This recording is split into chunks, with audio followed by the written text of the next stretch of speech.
Hello there, and we are live. See ya, ladies and gentlemen. You are welcome to another episode of the Watch Along, and this time it's between the Arsenal and Newcastle. See ya, guys. Yeah, I brought the usual suspects down here. Fuzzy might still be coming back from work, so he'll be joining us later on.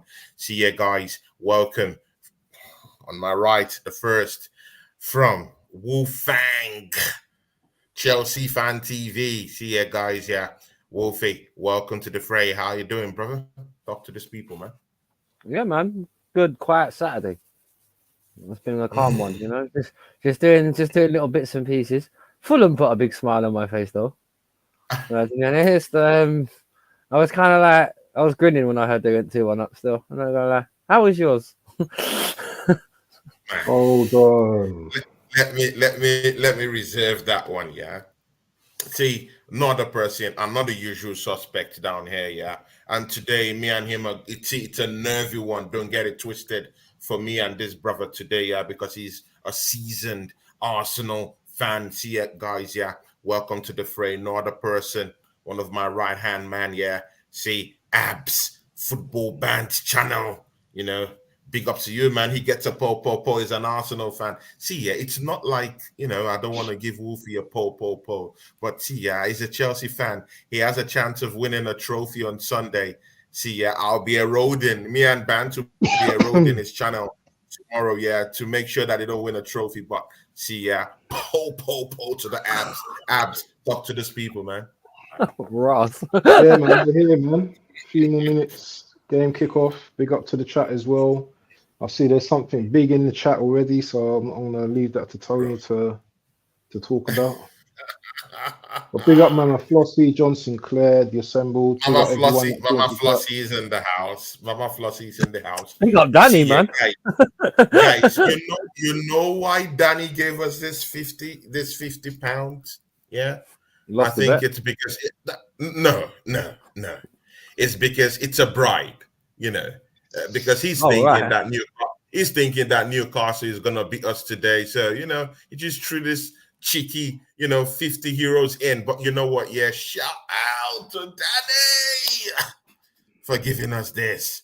Big ups to you, man. Big ups to you, Danny, man. All love, Danny. But see, man, Danny, man, me and Abs will take this win today. Yeah, no bribes. But big ups to you, man. It's not a bribe, guys. Yeah, of course, Danny is the guy. Yeah, big ups to you. Thanks for always supporting my channel, Danny, man. I really, really do appreciate you, man. Big ups to you. See, yeah, Mama Flossie's in the. It's good that we got our moderator back. She was missing in action yesterday. Mama Flossie, you're welcome back to the show. How are you doing, Mama Flossie? John Sinclair is down here. He says, big up, Tony May. Thanks for having me yesterday. Absolutely loved it. Let's make the best team win tonight and enjoy the watch along too. Definitely, John Sinclair. We'll be having him back on this channel. Definitely. Great guy. Mama Flossie is also. Is he at the game? I don't know. Big up to Mama Flossie. Jezza is in the house. Jez, I don't know. Where are you? Do you want to come to the show? Please let me know. I can send you the link. Jesse, just indicate if you want to pop in, please, so that I can send you the link. Mama Flossie is still down here. Big up to you. The assembled is down here. Yeah, and Jesse says Koig, Victoria, Concordia, Crescit.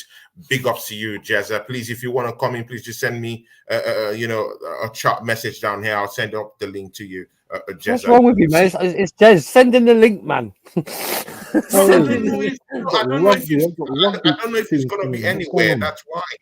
I don't know if it's going to be anywhere. So, Jez is not the kind of person I'll just say, hey, come to the watch along. I do it with respect when I, talk to him. He's not my age mate, so I have to be very I don't think Jez likes the watch longs, man, because it can get a little bit stressful, isn't it? Yeah, exactly. And Jez just came out from some health stuff, so it will be very all these nervy games. Sometimes I don't want to just let's get the times though. Yeah, Jez, please indicate if you want to come in, man. See, what times is everyone on now? Hang on. Mine hasn't even started yet. It just started now. Oh, your game's actually started. Kickoff. Yeah, it kicked off. It kicked off. Yeah, Ladies and mine's gentlemen, this crunch matchup has already kicked off between Arsenal and Newcastle. See, Wolfie, look into that lineup. What do you think, man? Well, I see Havertz up front. And I'm not going to admit, I wasn't all inspired, if I'm honest. He got with Jorginho in the midfield, though, which I think is a positive change if you want to get control. But I want to know if you guys have heads have flopped. I have to see how it goes. Yeah. The thing is, we've only lost one game at home, haven't we? We've only lost one game at home. Yeah, it's just that game to West Ham. It's just that game. Arsenal, the quick attack. Arsenal, the quick attack. That's a nice one. That's what I want to see. But Rice on the left-hand side. Okay, that's incredible. Bant, yeah. What do you have to say? The lineup for Arsenal today. There's a big change in the middle of the park. Jorginho comes into play. Kai Havertz is up top. Trossard drops out of the team. Declan Rice in that CDM role right now. Martin Odegaard retains his spot. Saka is playing. Kai Havertz number 9. Martinelli also reserves his place on that spot on the left-hand side. What do you think? And mind you, Isaac is playing. Almiron is playing. James Gordon is playing. Miley is playing. Guimaraes is playing. Trippier is playing. Longstaff is playing. Shaw and Botman will be the center halves in this game. Livramento is also playing. Karius is playing for these guys too. What do you think, Ben? Talk to us. Oh, Jess is here! Jess is here! That's a big shot. Jess, nice to see you, man. How you doing, Jess? Good, all good. Uncle Jess. Abs, Wolfie, Tony, how are you all well? Yeah, not too bad. Yeah, mate. Well, man. Pick up, Jezza. How are you, mate? You all right? Wolfie, thanks, man. Thanks. I know you were the one that helped me send it. Thanks. Bear in mind the accident of last week or the week before where he asked for the link and it didn't get noticed because Deji was there. Let me just put it that way. Exactly. So I just thought, okay, I apologize if I overstepped my authority, but I just thought, sod it, just send me. No. With Jess, you don't overstep. It's just that I don't know if Jess wants to come in because he usually doesn't do watch-alongs that much, so that's why I just wanted to ask first if he will come in. Jez, welcome to the show. Jez, are you comfortable with this matchup? Do you think Arsenal is going to grind out the win? I saw on Yeti's chart when you were asked about the results for today, you said it might just be a 2-1 win, a slight 2-1 win to the Arsenal. Do you still reserve that same prediction for today? Yeah, I think it's going to be a cagey game myself. The fact I'm glad he's put Jorginho in there and he's moved Havertz up front, but yeah, I think it's going to be a cagey one. This, if we can get an early goal, then put the pressure on Newcastle. That might change things up a bit, but yeah, it's going to be a tricky one, man. Tricky. Who's Newcastle got in goal? That's not the bad Karius, man. Liverpool Karius. Oh, is the Bravka injured?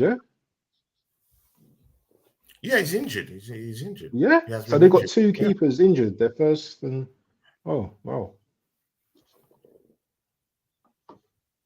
I think Karius was a former Liverpool goalkeeper. Yeah. But he's the one that messed up in the Champions League, isn't he? Yeah, and Bale scored that ridiculous bicycle kick against him. That was quite a mad bicycle kick, though. No, it was a good goal. But yeah, I was saying, Tony, in your previous stream, I wanted Odegaard to actually start. Need some experience in that midfield. Someone that knows the dark arts, someone that's gonna, win those little free kicks. He's already, I think, won a free kick already. So yeah. I'm happy with him there. Havertz is there based on his physicality, I suppose. But yeah, we'll see what happens in this game. We're still missing a forward, though. I suppose. What time is everyone on, may I ask?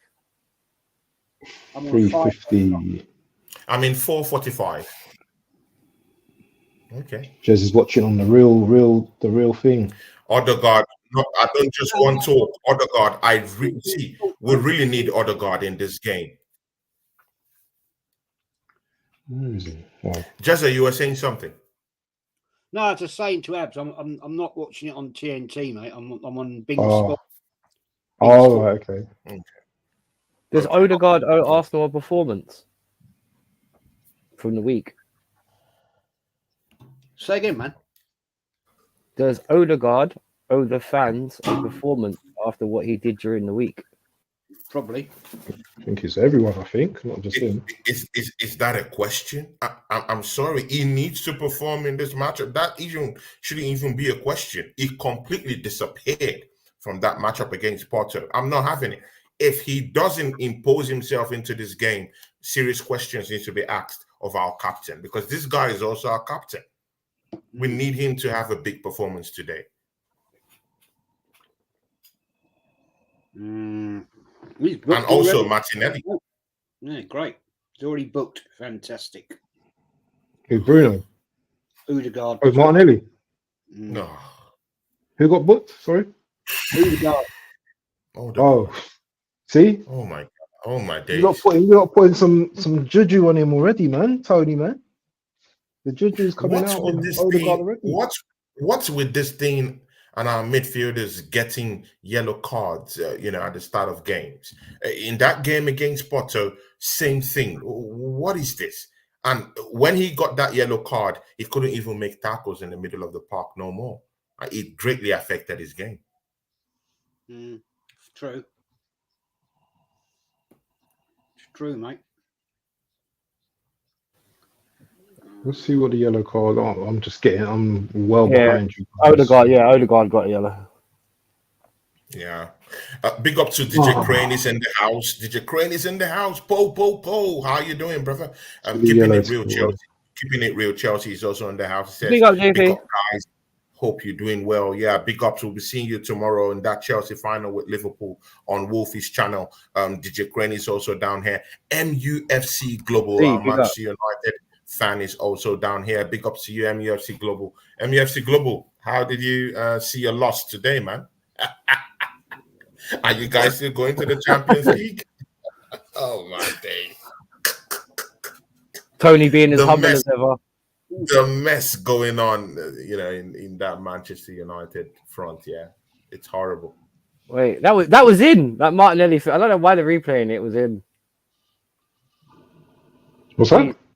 No, they were checking. Martinelli was just running on the sideline. You could have done more with that. Yeah, he could have. You could have done more with that, man. It deflected. I think it deflected.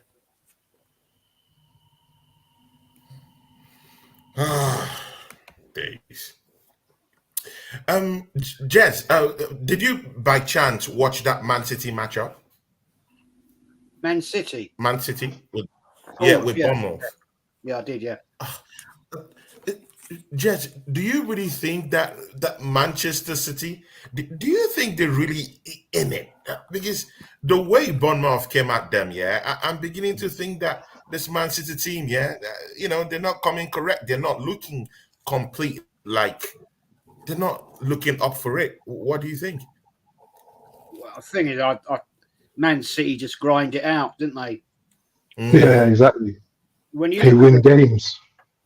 Yeah, when you look at their bench, you know what I mean? It's scary compared to what we've got on the bench. Definitely. KDB and all that lot just sat on the bench. Grealish sat on the bench. Alvarez sat on the bench. I mean, come on, you can't make it up, can you? What have we got?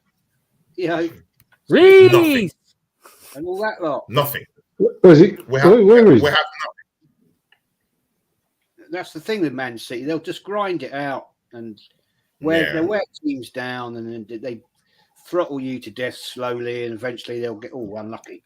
And then they'll just kill you off. And they did it today. Yeah. Well, it wasn't great, but it's 3 points, and they're on the move. Yeah. I thought Bournemouth was poor in front of goal. I thought they had some good chances, man. Definitely to at least draw that game. Yeah, a couple of one-on-ones. Yeah. Couple of one-on-ones. Oh, my days. Watch your blood, sorry. The last 10 minutes, they really pressured Manchester City. It was just awful finishing.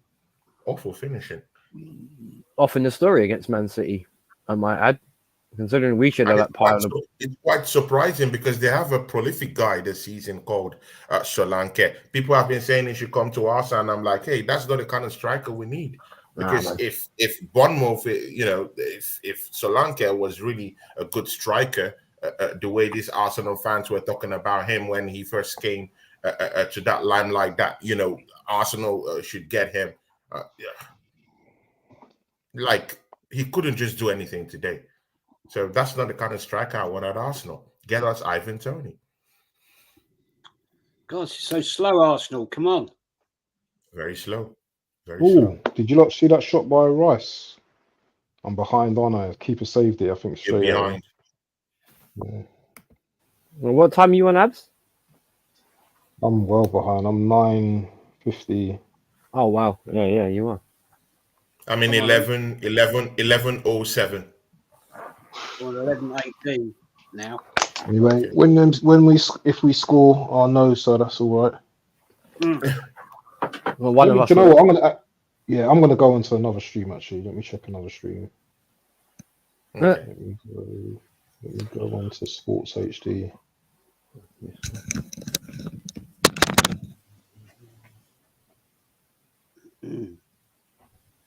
I've got so many channels, man. I've got so many different channels. Where is it? Big up, Malia. Big ups, Malia. Malia's in the house. Big ups. Malia, I have a full house here today. Wolfie is here. Jezer is down here with us. And of course, Bant is down here with us. And, we're just trying to see that Arsenal. Okay. Okay, Saka with the ball now. They got a really low block. I'm telling you, this low block, yeah. Oh, God. This team's already have the blueprint, on how to beat Arsenal already. Arsenal gave them the blueprint when we went to Porto. It's just shocking. Newcastle. What time are you guys on? Sorry, no. I'm on 12:20. Right, I'm on 12. I'm on 12:52.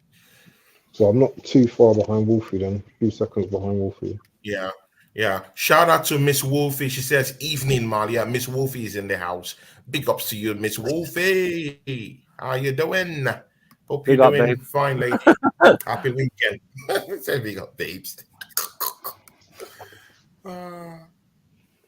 You got to behave yourself when your missus is watching it. Yeah, I've been speaking nice all night, I promise, but I haven't sworn. See, Jess is smiling, he knows. Not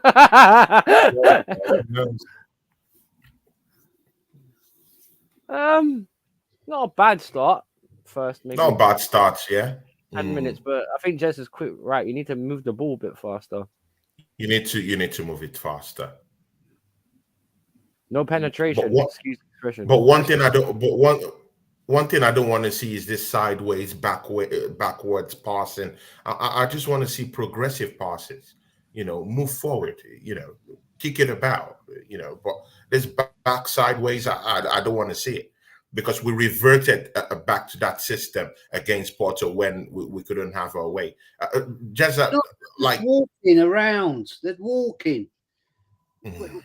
2 weeks ago, we were playing a totally different style.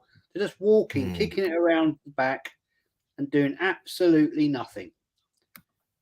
This is how we get caught out. Sideways, backwards, walk. Shows, put some bloody passion into it, man. Sorry about that. My internet freaked out. Mine's as well. That's weird. It's weird. You guys went out at the same time. Only me and Jezza were in here. Spooky. Hey, Hot Fuzz is down here. Big up, Fuzzy. Big ups, guys. Big up. All I've got to say is, Fuzzy, if we lose today, Fuzzy can't say anything because he lost his will. Yeah, bring on the mighty Fulham. You know. Was that last minute? Is that last minute? Yeah. Oh. Mate, we were beaten by Nigeria today, literally. put to the sword by the Nigerian national team is incredible. So Iwobi and who scored? Who else scored? Bassi, the Oh, centre back. the centre back. Yeah. The guy that literally got hounded out of Ajax because he was practically a bum for them. Ah, come on, Martinelli. Jesus. No, Yeah, sorry for the Martinelli needs lateness, to mate. have a big game. Yeah, sure, no problem, no problems, Fuzzy man. Martinelli needs to be in this game. I'm not up for all this nonsense, man. What is this? How's it been so far? Has it been more bearable than Man United? A lot of Well, Slow. Yeah. you know, top gunners will be saying something like, we're controlling the game.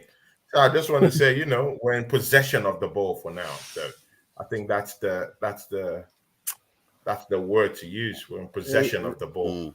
Right now, you're winning on GA. Not really Winning on done any- field tilt. Take know a what I mean? shot. Field tilt is good. Why don't they ever take a shot? I don't know, Jez. That's what I was thinking. Take a shot. If you're at 20 yards out, give it a go.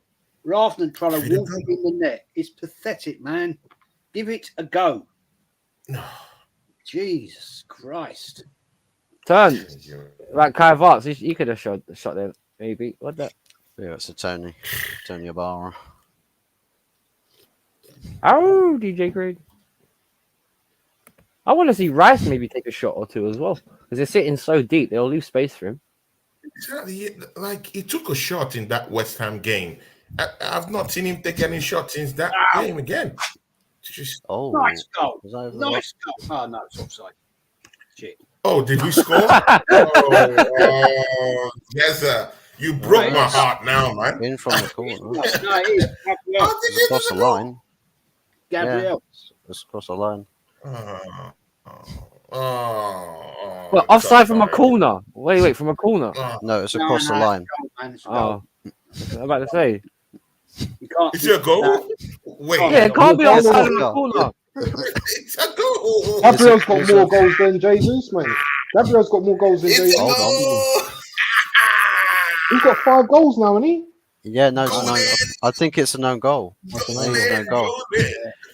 Gabriel's header gets saved.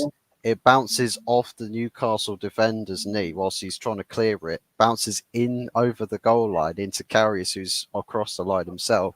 He's just busy trying to get the ball. It's an absolute calamity. It's calamitous. Yeah, it's calamitous. No. Oh. Sven Botman, I think it was. Did that go over Yeah. the line, though? To be honest, I think it actually, did, yeah, from to Sven be, Botman. to be fair, right, the goalkeeper did what he needed to do, making the initial Yeah. save. Botman, It's the defending after. It's the defending afterwards. Look at it. He takes a swipe at it and misses. What a Right. joke! Mate, it's not even Sven Botman. It's the fact that the other Newcastle player is going to clear it, but Sven Botman's knee is too high, so it bounces off his knee and goes in. Is it actually a goal, though, yeah? Yeah, of course Yeah. it's a goal. Oh, right, okay. Yeah, it's goal line It's technology. has told definitely, them. definitely an own goal. Let me see. Here you go, Newcastle. You've had your payback about the line. Yeah, of course. Yeah, it's off Kyrgios. It's over the line. Why Nice. did Tom. he There touch you it, go. though? Why did who's that on the floor that kicked it to the goalkeeper? Why did he actually touch it? Because the other I don't know. defender was there. He could have just It was, swung at it. it was Sven Botman that went to grounds there, but I think he was like trying to shepherd the ball, but then the number 21 went and booted it against his knee, and it then bounced in. I'll take that anyway. I'll take That was what we were called. That was a hot potato. Everyone was doing that with it. It's like it's just panic. It's just like where the ball is. You think, oh, get it out, get it out, get it out, get it out, get it out, but just no one's actually thinking about what they're actually doing. Big T says our season was finished last year. Fair play to Fulham. Yeah. Wait, man, nah, man, the feeling's travel at United right now, isn't it? No. Is that not a yellow card? That push? Oh man. Shoot one of you, man. Oh. Ref's got to be consistent today, man. You already put over guard. To be fair, you've already got Newcastle pinned in their box, and they've made their own job harder. So. Wonder how many Newcastle faithful are chatting for Jose Mourinho. Are they? I wonder if see. I'll start with you, Wolfie. Yeah, Wolfie. I'll start with you. Yes. How did you see that goal? Arsenal's leading 1-0. How did you see that goal? Before I go to Jess. Scrappy, dumb, but it'll get you started. Because I'm not being funny. It's clearly an own goal, and it's clearly Newcastle's own fault. So, big up Maryland. Like, yeah, I will say this though, Gabriel Magalhaes, he had to cause the chaos in the first place, so fair play to him. But Newcastle should have dealt with that, to be honest. My opinion. Is Tony froze? He froze. He's there. Oh, he's lagging. No, he's lagging. No, he's lagging. He's right. Yeah, but yeah, I think Arsenal's approach play's not been too bad, by the way, but a bit more quality in the final third. Yeah, Bit more quality. Totally agree. Comes from, I think, a well executed corner. Yeah, well over the line, that is. Yeah, he hits Kyrgios's hand. You see it bounce off his hand, clearly over the line. That guy's got no luck. Okay, man. Clearly that goal has been given to Sven to Botman. So it's a Botman own goal. So yeah, it's not a Gabriel Magalhaes goal. It's a Botman goal. Jetta, what do you have to say about that goal, man? Scrappy goal, but 1-0 at the end of the day. We'll take it, right? I'd take it all day long and twice on a Sunday, mate. Shame it's a Saturday then, Jess. I'll take any goal, mate. It's a great delivery from Saka. Let's get it right. Gabriel did it exceptionally well. Keep a great save. Ping pong around in 3 yards out, and Botman scores the goal. So I'll take it. I'll take that. Botman's Arsenal's best player so far. Agent Botman. Agent Botman, yeah. But the over the line thing's been a payback. Payback's a bitch, ain't it? Like, I just find that whole cruel thing with the line thing in both games now. Just like, oh, not again. But this was definitely over. No dispute. Yeah, that was. I mean, yeah, that what the one at St. James's Park. You could talk about that for a month. Shoot, man! What's wrong with you? Oh, dear God, right? Bloody white there, man. Christ. I hate being behind, man. I don't like being behind. He's unmarked. That pants kills me, you know. I don't like being behind. Horrible, man. It's horrible. I don't like it. Good cut back. Yes, well, 2-0. Kai Havertz. Are you joking? No. Jess? I just need no. The German giraffe got a goal. Let's see. Go! Go! Yes! Go! Yes!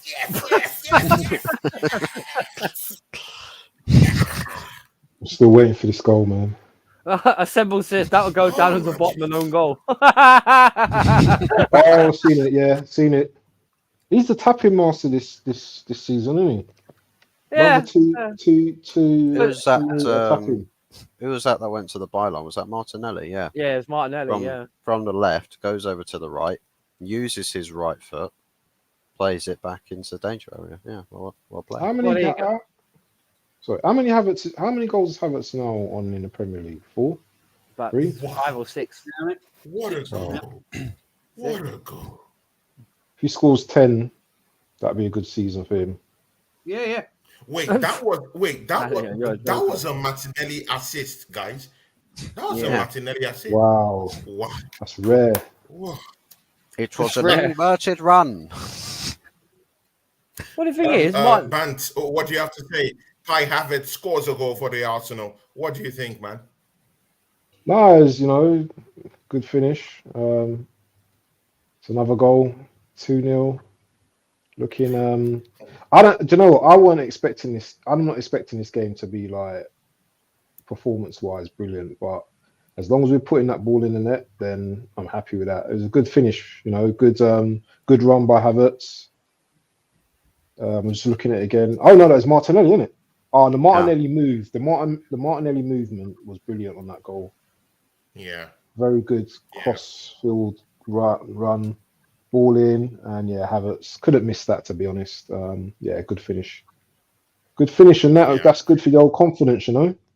Newcastle, they don't really look good today, to be honest. So we should really not put them to the sword now, you know. We should really have fun now.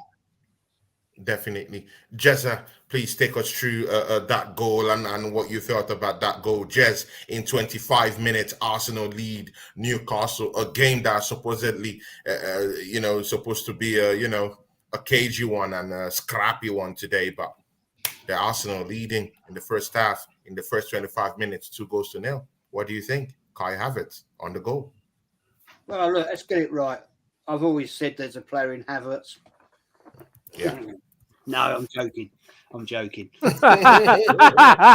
He actually has, though. That's the funny thing. No, but Jez, you have been fair. You have actually been. I've listened to other channels. Yeah, you have actually been very fair with Kai Havertz. When every other person, was saying Kai Havertz is total shit, we won't give him a chance. You actually did give him a chance. So how did they not score? How did they not score? Oh my! Who's that? Newcastle. No, Arsenal. Wow. Open goal. That's an open goal, man. Oh my god! Is that Havertz? Yeah, is that Havertz? No, that was Odegaard, I think. He didn't do one thing. He didn't do the other. It was 2 minds, maybe. That was just poor. Good tackling, though. Sorry about that. Jez, I'm sorry. I kind of cut you off. So you were saying something, Jez? That was a lovely bit of movement. Martinelli, it was class. Nice little kick back. Havertz, for once, is being in the right place at the right time. Because quite often, he's just not in that spot, or he's too far forward. The ball goes behind him. Opportunity gone. He was bang on. He was right there today, and I hope he succeeds. You know, when you spend £65 million on a player. Right, I don't want him to fail, and I'm just hoping this will spur him on. He scored last week. He scored again today. Excellent. If it, as Ab said, if he finished this season on 10, 12 goals, excellent, brilliant. Fantastic. And it's another string to our bow. That's all I'm going to say about that. Where's Strasbourg? Oh, Steve's birthday. Okay, Newcastle. Oh, okay. Big Steve, we'll support his birthday for him. We'll support his birthday for him. Fuzzy, see, chime in on this one. Fuzzy, do you think this is poor Newcastle, or do you think this is vintage Arsenal? Arsenal 2, Newcastle 0. First 25 minutes. I think it's just Newcastle in terms of how they've played. They've not done themselves really any favours. Usually, when they're playing against Arsenal, the better thing to do is sort of keep them away from the ball as much as possible. But this whole, lump it forwards, throw. It's almost like you're throwing the ball away and giving up possession quite cheaply, and then having to sit back in almost 2 banks of 4 to try and just soak up pressure, and then try and hit and hope on a counter attack and hope Isak can work something at the top. But Arsenal, brought up a stat about touches in the opposition's box, and Arsenal had 18, Newcastle had 0. So, it's just manage the game settings for Arsenal at this point. When the opportunity presents itself, don't do an Odegaard, do a Kai Havertz, do a Gabriel. You actually test the goalkeeper, put a bit of composure in your finish, and happy days. Do a bottom, mate. Do a finish. Yeah. Oh, fuck off. Don't do that.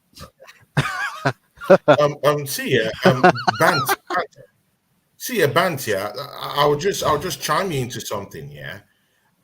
Arsenal went to Porto, yeah, lost in that game, yeah, horrible game, yeah. Now we're out here with Newcastle in the first 25 minutes, and we're scoring 2 goals. Do you think, yeah, if Porto comes back, we can be fast like this and actually punish them? Because I usually attach Newcastle with this crappy kind of play, and that's the same way Porto played last week. this week on Wednesday. Do you think if they come back, Arsenal can can put them on a leash like this, score 2 quick goals, and just control the game? Possibly, but Champions Leagues are different, aren't they? I mean, Champions League nights are different, so it's going to be a tough game. It's going to be a tough game. They are 1-0 in front as well, so they're going to look to hold on to their lead. But we're good at home. Kai Havertz, no. Oh, he's missed. He's missed. He missed a chance. That. Did he miss a big chance? There was a little cross from Saka. Could have done better. No, he should have scored. For that? No, he should have scored. And that was Martinelli. He should have done better. Wasn't that Martinelli? Yeah. Was it Martinelli? It was Martinelli, not Havertz. Oh, it's Martinelli. It's Martinelli. Let me ask you something. Odegaard got booked, for a challenge, Wasn't that Bruno tackle one? I can't remember who tackled. Was it Jorginho? Was that not a yellow card from behind? I hear you, but you're 2-0 up. Why worry about it? No, that's not the point, though. That's not the point. You got to be consistent as a referee. Oh, bro, they've been not consistent for years now, man. Damn. I know, but still, man. If you're gonna book one of our players, surely if they foul us, you've got to book them as well. Well, consistency. It's not about scores being one up. Ryo, what was that? David Ryo, what was that? Just clear the ball away. Why do you have to dance with this play? Kick the ball away. Oh. I'll tell you what, there's vibes about playing the way you did midweek against Porto. I think Mikel Arteta has actually taken we've got bigger fish to fry. Actually, he's taken that seriously and is now prioritising Premier League because it's like he's switched off for Champions League midweek, switched it on again for the Premier League. Bro, Arteta's got no pedigree in Europe. He ain't got no pedigree in Europe at all. I'm sorry, I'm not trying to dig at anyone, but it's true. Like the Europa League, Champions League, he shows his weaknesses, man. You get exposed as a manager in the Champions League, and that's what Porto did. They tactically outwitted him because I'm not being funny. The setup between Newcastle and the setup between Porto, even though they look similar because they got loads of men deep, the way they're organised is drastically different. Because one thing about it is that Porto had the shit housery as well, and they were making good chances. Newcastle have tried to do what Porto similarly did, but they're not organised in the right way. They haven't got the been there, done that experienced players. That even though Pepe was 40, he played like how Thiago Silva does, bro. He played like a general still, because not 1 point did anyone test his pet. Wow, I thought it was going to be an own goal for a sec. But yeah, I think Porto... Yeah, Fuzzy, See, Fuzzy, you're giving Mikel Arteta more credit than he deserves, in that game against FC. See, in Europe, this guy doesn't know how to cope with the tacticians that come up in European games. If his plan B goes out the window, there's nothing to revert to. His plan A is what he always sticks to. So he actually lost that game wholeheartedly. There's no kind of tactical know-how. He can't change anything. If his plan A goes off the window, there's no plan B to revert back to. Like, it's shocking. In the Premiership, it's something different. But in Europe, these guys will eat you alive. So, I don't think there's anything bigger fish about it. He was beaten fair and square. I just want to see him put up a big performance in that return game against Porto. Yeah, I think Mikel Arteta is like what I said on your show on Thursday about Mikel Arteta. He's not a cup competitions type of guy. Yeah. Like the management style almost changes a little bit between a league format where it's almost momentum based, whereas one-off games you're almost having to fine tune your tactics to suit that game against that opponent. And then Mikel Arteta, he's not got that side to his management ability, and he's not tactical. He's definitely not tactical. He's not tactical. They can carefully outwit him. It was outwitted in that game against Porto. Completely outwitted. No excuses. Either that or he's over complicating the tactics, where it's like sometimes fine tune one or two things and that's it, leave it. If you go too far with shit like that, you almost it spoils it. You overdo it, and then it looks bad because it goes wrong, and it's regression at that point, as opposed to finding new levels to your team. Yeah, you do more harm than good. So that's why I'm partly against managers that look like they're trying to land airplanes half the time. It's like, keep a simple game. Don't have to go that far. Keep it a bit more simple. Happy days. I think Newcastle haven't helped themselves though. The way they've set up tactically is kind of bad because they're just sitting back, and when they sit back, it's like what Fuzzy says about they can't get up the pitch after that. So it's kind of like they've been the architect of their own downfall. Look here, they got caught in possession again almost.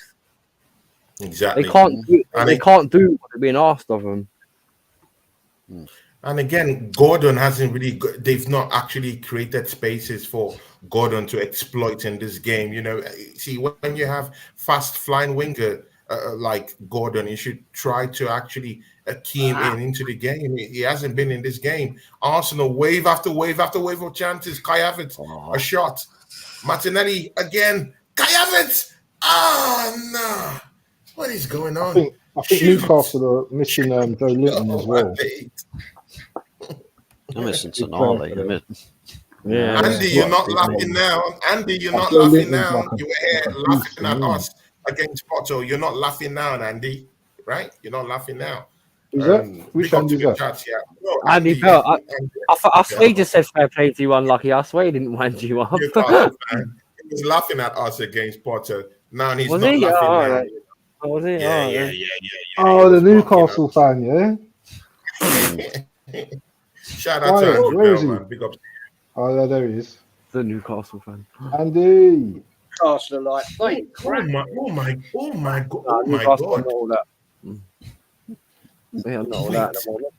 Arsenal are running circles in this Newcastle 18-yard box. I've never seen them defend like this season. I'm talking of Newcastle. The defending is horrible. Our Premier League form still is quite good, isn't it? I know we lost at Porto, but Premier League form is you know what, Bance? Yeah, I think we'll have to hold on that one until we get to the second half. Let's see if we can pump more goals in because Newcastle is just 2 goals, man. Yeah, but you can say right. Yeah, but Newcastle haven't offered nothing, bro. Like Newcastle ain't threatened Arsenal in any way, shape, or form. Well, it doesn't mean they can't, up the ante in the second half, right? I mean, Newcastle haven't even had a shot yet, let alone a shot on target. Yeah, that's what I was just seeing. They have had, get this, they have had 9 attacks in total. That's 9 times that they've had the ball in possession and gone forwards with it. Arsenal have had 64. Yeah. That's how out of the game Newcastle are. Let that sink in. Well, don't worry. Newcastle come back on. That's what according to Tony. Come back on. Clearance completed. 14 for Newcastle, 1 for Arsenal. Botman as well. Arsenal's best player. I must admit, I'm very surprised how poor Newcastle have been. Yeah, exactly. Exactly. Yeah, they've been poor. It just makes me feel a bit better about Man United somehow. You are in competition with them, so true that. Plus, Brighton failed to win their game. Mm-hmm. Lucky bastards managed to snatch a point with 10 men as well. Newcastle don't look fit. I never thought I'd say it, but they actually don't look fit. They don't look like they're actually capable of running around for 90 minutes at maximum burn. They don't look like they're ready to do that or could do that. You just got more energy about you. A lot more energy about you. Dubai. That's it. Go to Dubai. Sorts it all out for you. Getting that salty beef. Yeah. I think United need to go out to Dubai. Except when they come back, leave Marcus Rashford out there. Was he poor today? Yeah. Oh, one of his worst ever performances for the club. Who played up front? Was it him? Did Rashford play up front? Yeah, I think we had Forson out on the left-hand side because Hoyland's out for about 2 to 3 weeks. Oh, you need him. Yeah. Mhm. He's your best player at the moment, I think. Yeah. But again, yeah. See, Jez, I saw you when you were on Lee Gunner's channel, and you were. I think that was a reaction to what happened in Porto, and you were saying something like, "Why does this always happen to us in Europe?" Does Arsenal have a European complex? Because Newcastle play almost the same way Porto play normally. If you check how they've been playing matches this season, yeah. Like, why couldn't Arsenal just put up the same performance and just close that game down? And like, why is it that we have a European hoodoo, or we don't have experienced players at that level, or what? I just think they panic. We used to have the players that could play in Europe. This lot, a lot of them, I don't think are the levels to compete in the Champions League, sadly. But it'd be fair. I mean, Arsenal have always been rubbish in Europe. And is that a mental thing? Was that a tactical thing? I really don't know the answer. I mean, as I said, Arsenal are probably one of the biggest clubs in Europe never to win a Champions League, which is a bloody shocking indictment, really, for a club of Arsenal's size. That's actually true, actually, yeah. I mean, we've won 2 trophies in our history, and that's bloody poor. Bloody poor. And I mean, even when we had the likes of Arsene Wenger, probably one of our greatest managers in our time, he couldn't deliver. I'm not going to compare about the Intercities Fairs Cup years ago. Football was a different game back then. It was a 2-leg game, home and away. But I don't know. I just think that we just don't seem to have that mental ability to get it through and be able to change it up enough to actually beat the likes of Porto. I mean, the thing is, when you have idiotic fans, oh, hello, oh, well done, Raya, well done, mate. When you've got idiotic fans like that, bloody Uncle Fester, right? Say, David Raya, nice one. David Raya, nice one. Porto are the levels of Burnley. I mean, what planet are you on, you clown? I honestly can't believe these believe what they're saying. I cannot believe that guy. He's not stupid. He's a relatively intelligent man, and he's come out of crap like that. It's all the shows. It's all for the camera. It's all the narrative. But the fact is, you get a lot of very young people will follow and believe that because they all want to be part of it. They don't want to be the one calling it out because they want to be all part of the group and friends at school, right? Because they don't want the pressure. So they'll go along with all the sheep and the arse wipes at AFTV and those sort of channels and all those stupid journalists that come out of all this bullshit, and it's just so frustrating because at the end of the day, make your own mind up. Watch the game. Make your own mind up. Don't listen to what other people are telling you because you've got, most of these young kids have got a brain somewhere, I think. It might be up their arse, but there you go. But the fact remains, make your own bloody mind up, Yeah. Cesar, wasn't George Graham probably Arsenal's greatest manager in Europe? Oh, No, yeah, definitely. He won the Cup Winners' Cup in '94, I think. So, of course. And we lost to Valencia in the UEFA Cup. 95, wasn't it? Mm-hmm. Yeah, lost in penalties, didn't we? Yeah. Is it bad as well? Just to compile Steve's birthday misery. His other team, Strasbourg, are losing 2-0 to Brest at home as well.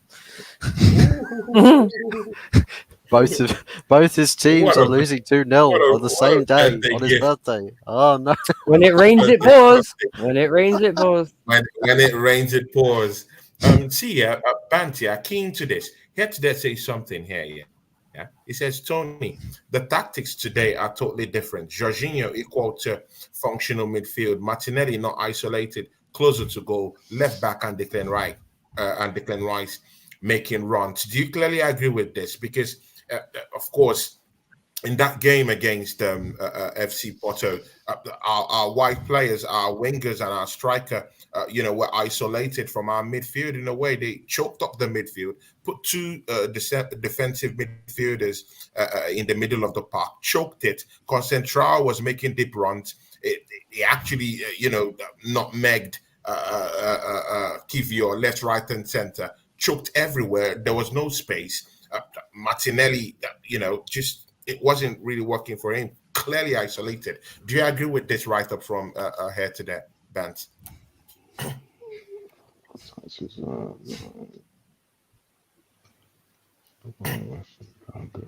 Making runs. Yeah, I suppose so.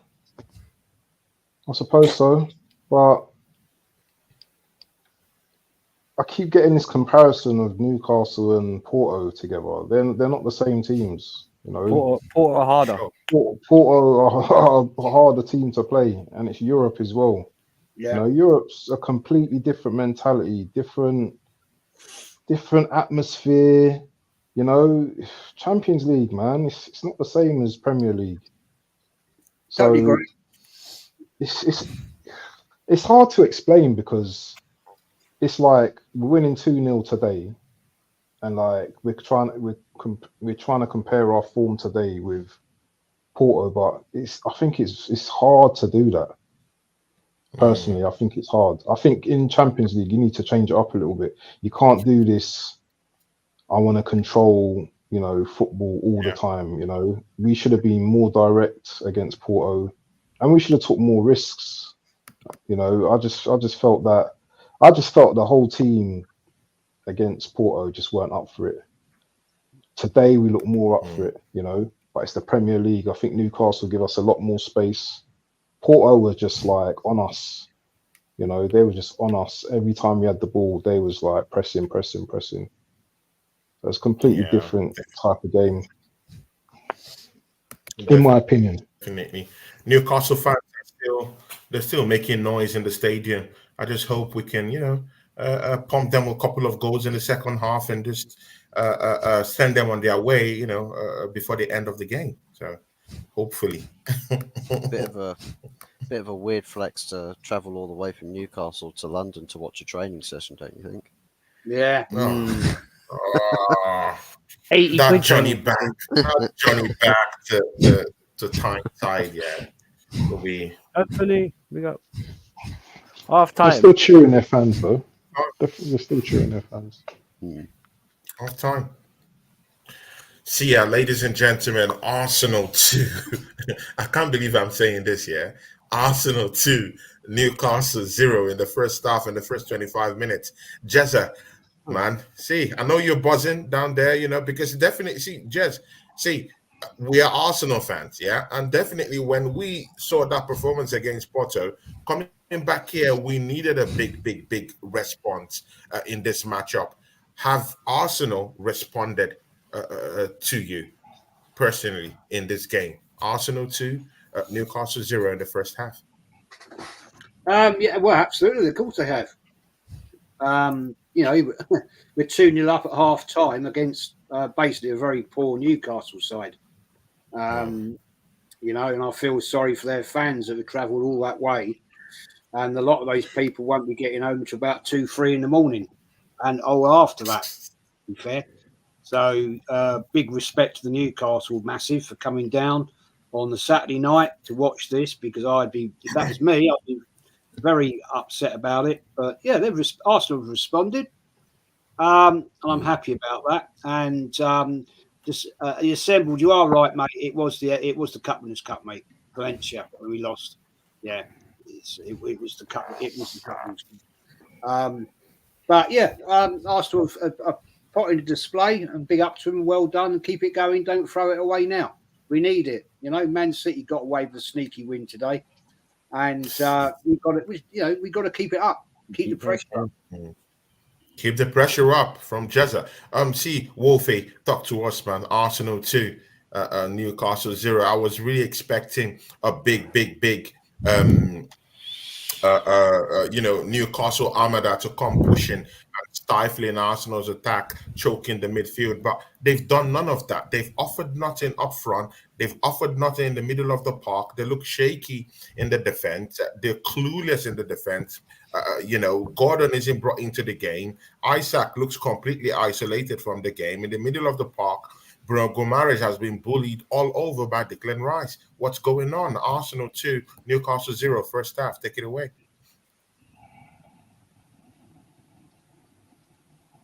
Who are you saying that to? You. Oh, me? Oh, sorry, my bad. Oh. Sorry, my bad. Sorry. No, yeah, good half from Arsenal. Nice and steady.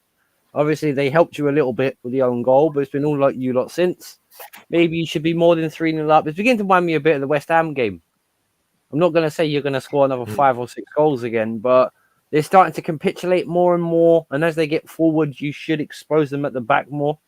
Because I'm not being funny. Has anyone noticed how Newcastle's mid-block sort of gone now?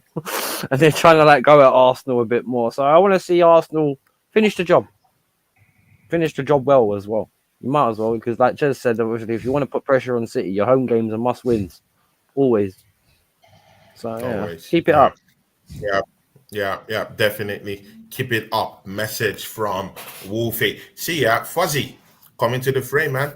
At least you met, I think when you came in, you did see that goal from Kai Havertz, man. What do you think? Kai Havertz, one of the most, slagged off players. I've slagged him off, this season. I completely thought it was useless after 10 games. But, you must say, man, that goal, like Jess said, in the right place at the right time. Like a player embodying Marmite. Some people love him, top gooners, and some people hate him.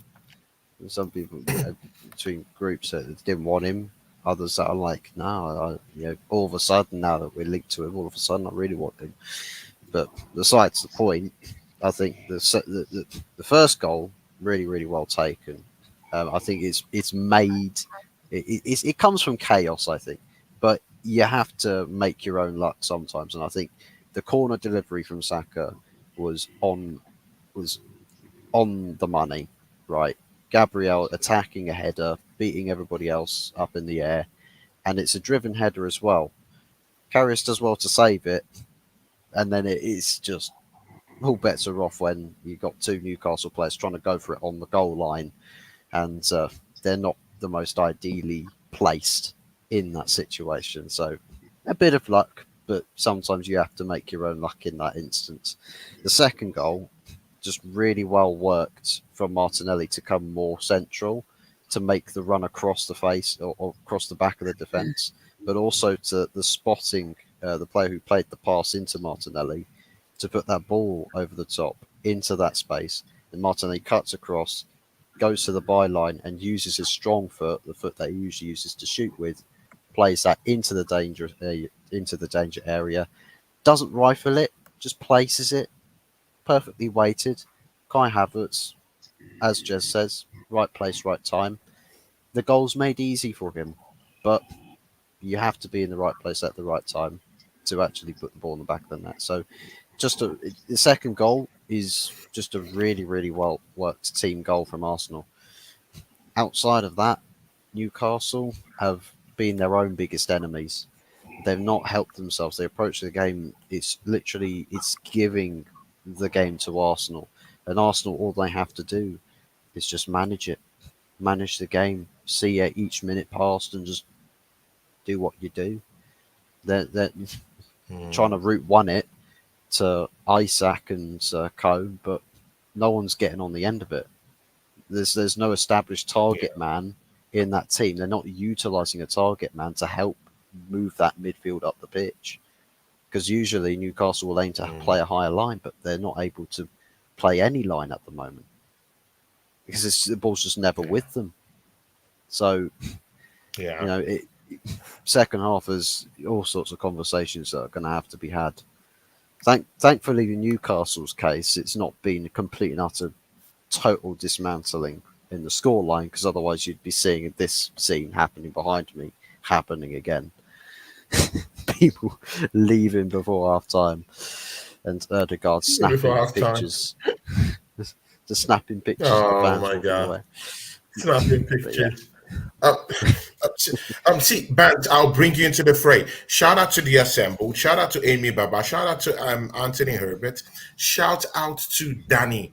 Danny today gave us 50 euro. See, guys, Danny, big up to you. I know you're a Liverpool fan. I know you don't like this score line, but big up to you, Danny. Danny is a big part of our, community we have down here with Jazz, Yeti, Band, Wolfie.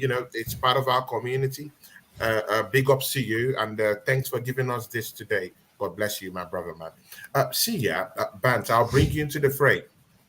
Arsenal, we needed a big response in this matchup here.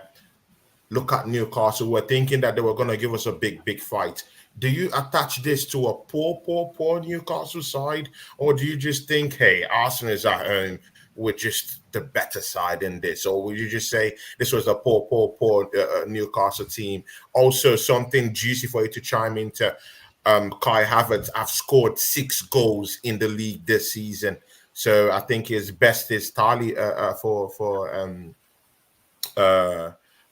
Arsenal over the record he has over Chelsea Football Club. What do you think? I thought he's got 8 goals for Chelsea. I thought he scored 8 goals for Chelsea. 7. Was it 7? Then Yeah? he scored those other goals in kind of cup games or something. Okay. Yeah, do you know what? I'm gonna be brutally honest, man. This game's a bit boring as far as I'm concerned. I'm like literally falling asleep, mate. But the main thing is that we're 2 goals up. It's a bit like the what game is this a bit like? I just lost my train of thought there. It's just Newcastle being poor. We've been the better team, obviously. We're at home as well. And people, I think the 3 teams who've got the best record in the league are actually, Villa's got quite a good record as well, but I think City, Liverpool, Arsenal have got the best records in the league, isn't it? In terms of home form. So, our home form is Stan Bowles passed away or something? Because it just showed a picture of Stan Bowles just now. Did he just pass away? Okay. Did you see that picture? Stan Bowles? I don't know. I'm not sure. Yeah, rest in peace, Rip Stan. Yeah. Legend, man. Legend of the game. Rest in peace, man. Okay. Yeah, I just think it's just. I think it's routine. I was expecting a bit more from Newcastle to be, but as I said earlier, I think they're missing Joe Linton. Joe Linton puts a lot of steel in that midfield. Yeah. He's very very underrated player. He doesn't score a lot of goals, but what he does for the Newcastle midfield is he allows players like Bruno to go forward, Miley to get forward more, and he's just very combative. But our form in the league in the last 5-6 games, has been excellent. And long may it continue. We need to. I always maintain that we need to win every game until we meet City. Someone else said that in the chat as well. I think it was here today or someone like that. AFC always. Big up AFC always in the chat. Yeah, we need to win every game. Big up AFC always. We're doing a professional job at the moment, and long may it continue. Long may it continue. Yeah, long may it continue. Definitely. Jez, I'll bring you into this, Jez, Arsenal is the first, it's number 1, in terms of scoring goals with set pieces this season. Arsenal have just, I know it's an own goal, but of course, it was due to the pressure of a set piece. Arsenal now have increased that tally again. We're number 1 in the league for using set pieces to score goals. Like, to what extent, do you think that scoring goals from set pieces has really helped Arsenal this season? Well, we're winning games. So it's quite simple, really. We've got the set piece coach guy is obviously working with the team, and he's improved things significantly. That is great, scoring set piece goals. I've not got a problem with it. But what concerns me, if that dries up, then we're not scoring enough outfield goals. We need more outfield goals. You can't rely on set pieces, because if you don't get many set pieces in a game, right, you're not going to score the goals, are you? And it was quite clear against Porto. Our set pieces were shockingly poor. And so we can't rely on that. We need players that will actually score regular outfield goals, be creative. I mean, there's two opportunities, I'd say two, maybe three opportunities in that first half where if players had taken a shot, well, I'm not saying they're going to score it, but you never know. You could get lucky, and have a go. I don't like this continual trying to walk it in the net times. It's just, just before Havertz, just before that, just before, Ben White had a great opportunity. He didn't take the shot. He was unmarked. It's almost an open goal, and he didn't. Unmarked. Yeah, definitely. Just another additional one, because Jez, Arsenal have started from where we left from last weekend in the league at home. Do you think that this is just kind of like Arsenal in the league is quite different from Arsenal in the European front? Is this how it should be going in the league? Do we have what it takes to keep going in the league, since we don't have what it takes to go, in Europe and win in Europe? Do you think we have what it takes to win in the league with this showings, with the way we're beating teams like this, home and away? Should we be, is this something that we should say, okay, Arsenal in the league is something different? Well, it all depends, doesn't it, on the fact if we look, it's a simple mathematical thing. To win the league, we've got to win every single game for the rest of the season. That because the other teams were going to Liverpool, Man City. I can't see them falling down anytime soon. We've got to play Man City away at the Etihad. That's a 6-point game all day long. That is the game that's going to determine. That's the game. If Arsenal beat them at the Etihad, then I'll say, we can push it on. But if we don't, we know what Man City can do. They'll grind it out. And this time of the season, we know they start to put their foot on the accelerator. And, today, they weren't great today at Bournemouth, right? But they won. They won dirty. Yeah. And there's going to be games where Arsenal are going to have to win dirty. And we have to take that on the chin. And it's a simple fact. If we don't win every one of our remaining games, we don't win the league. There you go. Simple. We don't win the league. Yeah, definitely. Wolfie, just before we start talking about the second half, which I've started, by the way, already, should Arsenal go for the kill in this one, or should we just say, okay, good, maybe score one more goal, relax, or should we go for the instant, instant kill to disgrace this Newcastle team right here, right now? No, disgrace them, man. Go for the kill. Go for the jugular. Take them out, man. If they're there for the havoc, why not go for 4, 5, 6? Why not? Because I'm not being funny. The longer you leave it 2-0, the more chance you give them. So finish it off. Yeah, they did. Newcastle did it themselves to Sheffield United, didn't they? This season. Fuzzy, at their own are you of that school? Oh, how'd you miss that? Oh my days! Oh no, German giraffe! What a miss! Oh my God! What happened? No.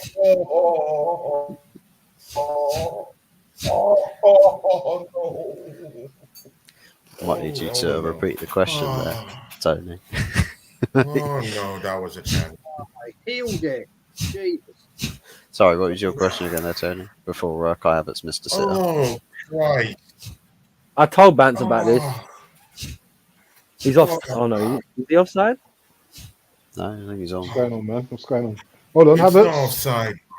What? Yeah, This guy. Well, I told you. Bance, didn't I tell you about Havertz a day ago, bro? I told you Listen, today. this guy is crusty, mate. How did he miss that? He healed it. At least get on target, man. Oh, at least they're in target. the box. Oh, That's why we need a forward. Tell you what, Isak was in the my box. God, no. He had the chance to lay it off to somebody there. It should have chipped away. It should have I'm chipped surprised away. Botman. No, not good Oh enough. wow. Not good.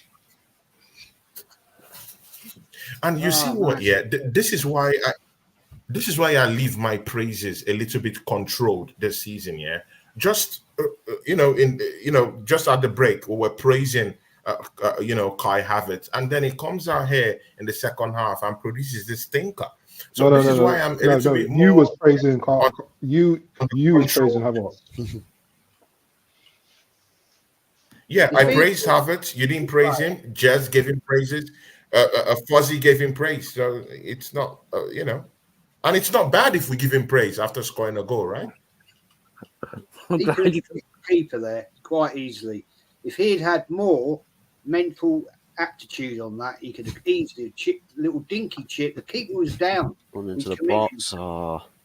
Just donk. Thank you very much. Game over. That's game over then. Just chip it in. Chip it in. Chip it in. Just finish. Just finish. You know, chip it in. Just finish. Finish. Not it. Whatever. Finish your dinner. Finish your dinner. Oh. The amount of one-on-one. It's hard. Because you just praise them, 1 minute, and the next minute they're doing something else. Same thing, typical Arsenal. You praise them in this game, and in the next game they go do what they, what they seem to do best, throw the game away. So that's why, that's why my praises this season, for this team is a little bit controlled. Yeah, it's a little bit controlled because these guys can make you look like absolute donuts, yeah, sometimes. Just the way Kai Havertz just did now. That was an easy chance to score a goal. Right. Here today, hang on, one thing, Mr. Fuzzy. Here today just said to me right now, Wolf, I don't remember Havertz being this bad at Chelsea. Am I delusional? No, he was this bad at Chelsea. He was. And I said this to Bance, because Bance, didn't I tell you 2 months ago, then the reason why Havertz will let you down is because when you think he'll do it, he'll drop it and finish his dinner. And that's exactly why I warned this guy a couple of months back. Sorry, Fuzzy, I didn't mean to interrupt you. I apologise. That's all right. Well, I was about to say that Arsenal will have to be a little bit more switched on this half at least, because Newcastle started off with the ball down Arsenal's ends several times, getting into dangerous situations. So Kill the game. Yeah. You leave it at 2-0. 2-0's a dangerous scoreline. Man United will tell you that. Yeah. Very, very dangerous score. Yeah, it is. You lot went up to. You lot were winning 2-0 then. Every Arsenal fan knows this. No. It's just several times where we've had big goal advantages, about 2-goal leads or something. It's always come right down to the wire, or we've let the lead slip. Did it against Wolves twice. Almost did it against Luton. Done it multiple times in Champions League. And that we did it against Copenhagen. Rashford got a straight red card in that game, and then we ended up losing it. I remember that game.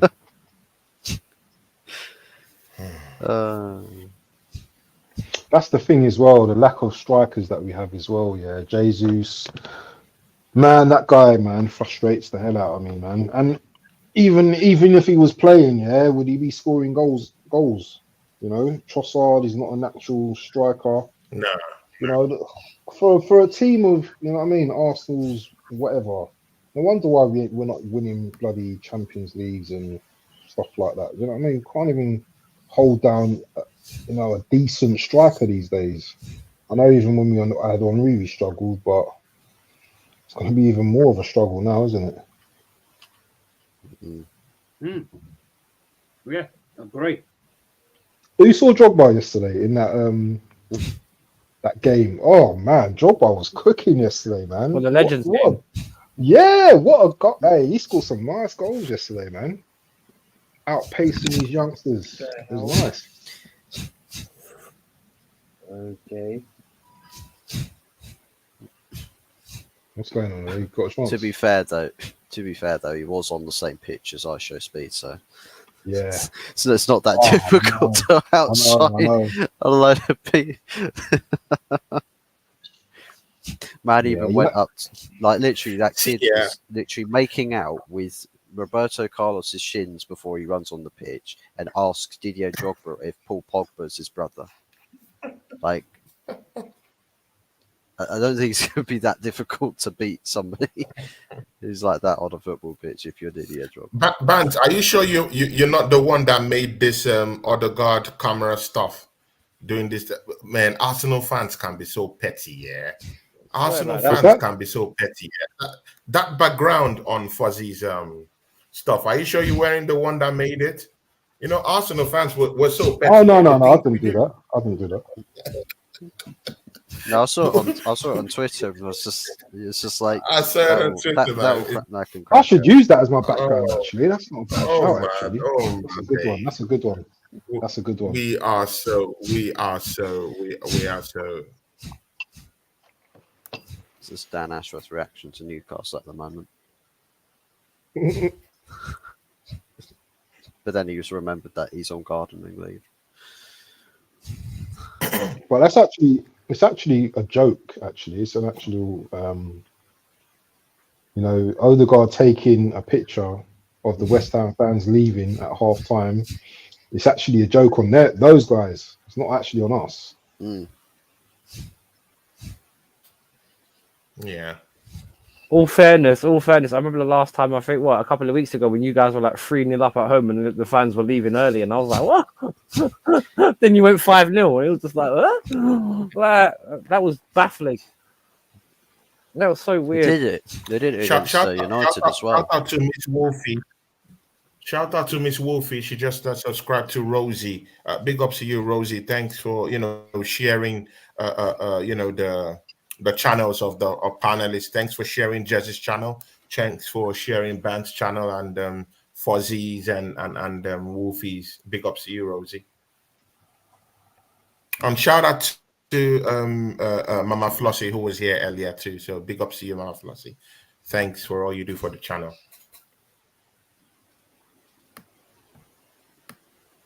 Well, Newcastle definitely in it more this half. A bit more entertaining for the neutral. They're to pick it up yourself. I'll join myself. Yeah. They've upped the ante. Yeah, it's more like Newcastle now.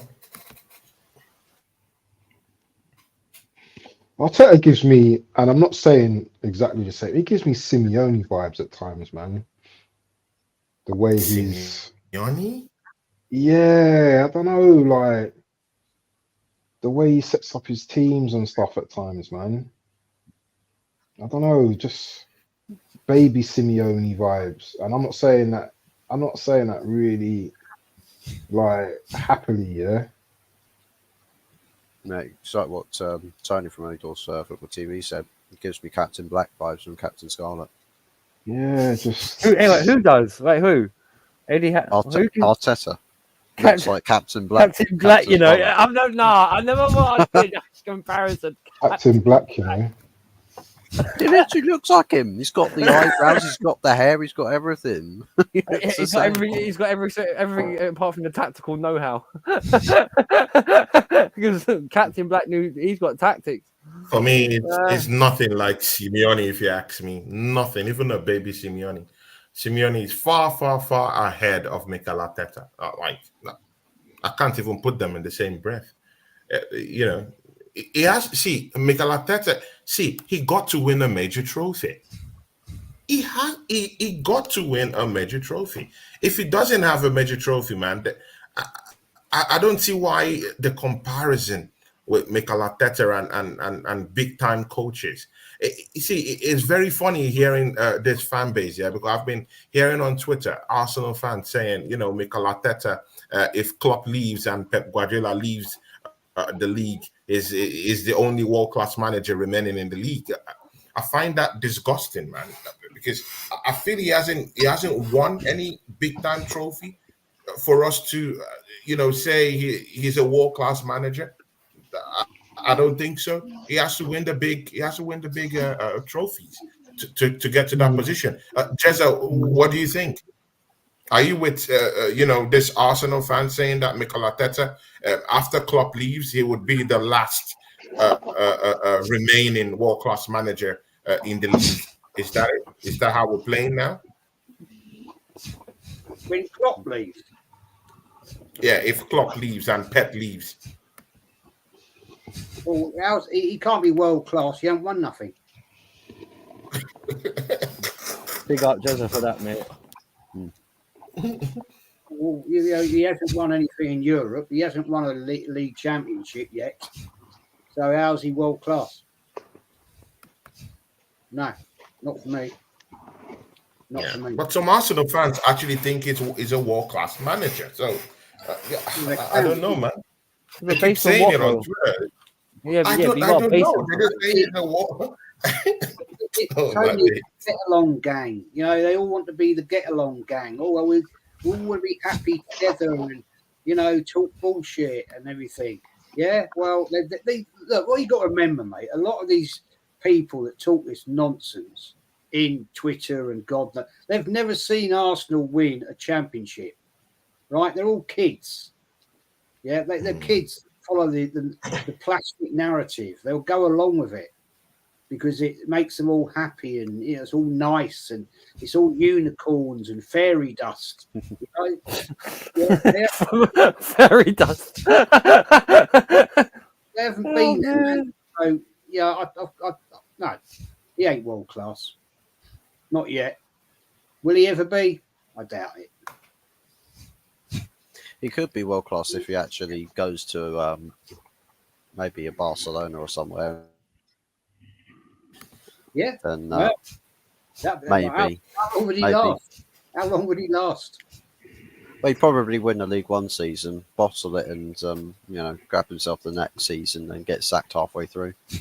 Xavi Hernandez. He's referring to Xavi Hernandez. Yeah, I know what you mean. If Arteta can win trophy, he can become world class, but he just doesn't have. There's nothing about him that strikes world class. I'll put it this way, right? If we talk about winning trophies or trophy haul, right? That Pep Guardiola and Jurgen Klopp can leave the Premier League. Unai Emery is closer to a world-class manager, more so than Mikel Arteta, and he's managing Aston Villa. Yeah, so actually, he's still got to go ahead of Unai Emery in those regards. Wait, actually, technically speaking, he's still got to go ahead of David Moyes because at least he won the European Cup. Wolfie, now you're Wolfie. No, in the modern day, even though I don't agree with it, in the modern day, any European trophy is considered above the European FA Cup now. Now, definitely because of the TV rights and stuff. I don't agree with it personally, me myself. But Europe, that was below the belt, man. Come on, man. Well, you went for West Ham, Tony. You're telling me for West Ham that wasn't an achievement? That's a below the belt punch. Come on, bro. Well, no, we're talking about Arteta to Moyes, not anything Arsenal towards but anyway, West Ham. In some circles, I could accept that. Yeah, it's true. He's won an European trophy, so he has to beat that. Same thing with our manager. Right now, Moyes is superior to Poch in sense of he's got a European trophy in England where Poch has zip. So, you know what I mean? If you want to spin it the other way, we'll keep it fair.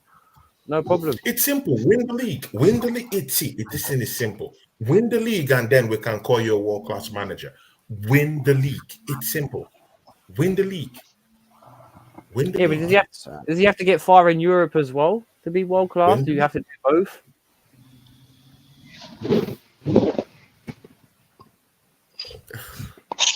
I don't know, but I just feel what I know is that he needs to win a big trophy. I don't care whatever trophy he wins. He has to win a trophy. Oh, Isak, He's that's got really to win a poor. trophy. A big Isak, trophy. Isak had a If he big doesn't win the chance big there. one, I hear you.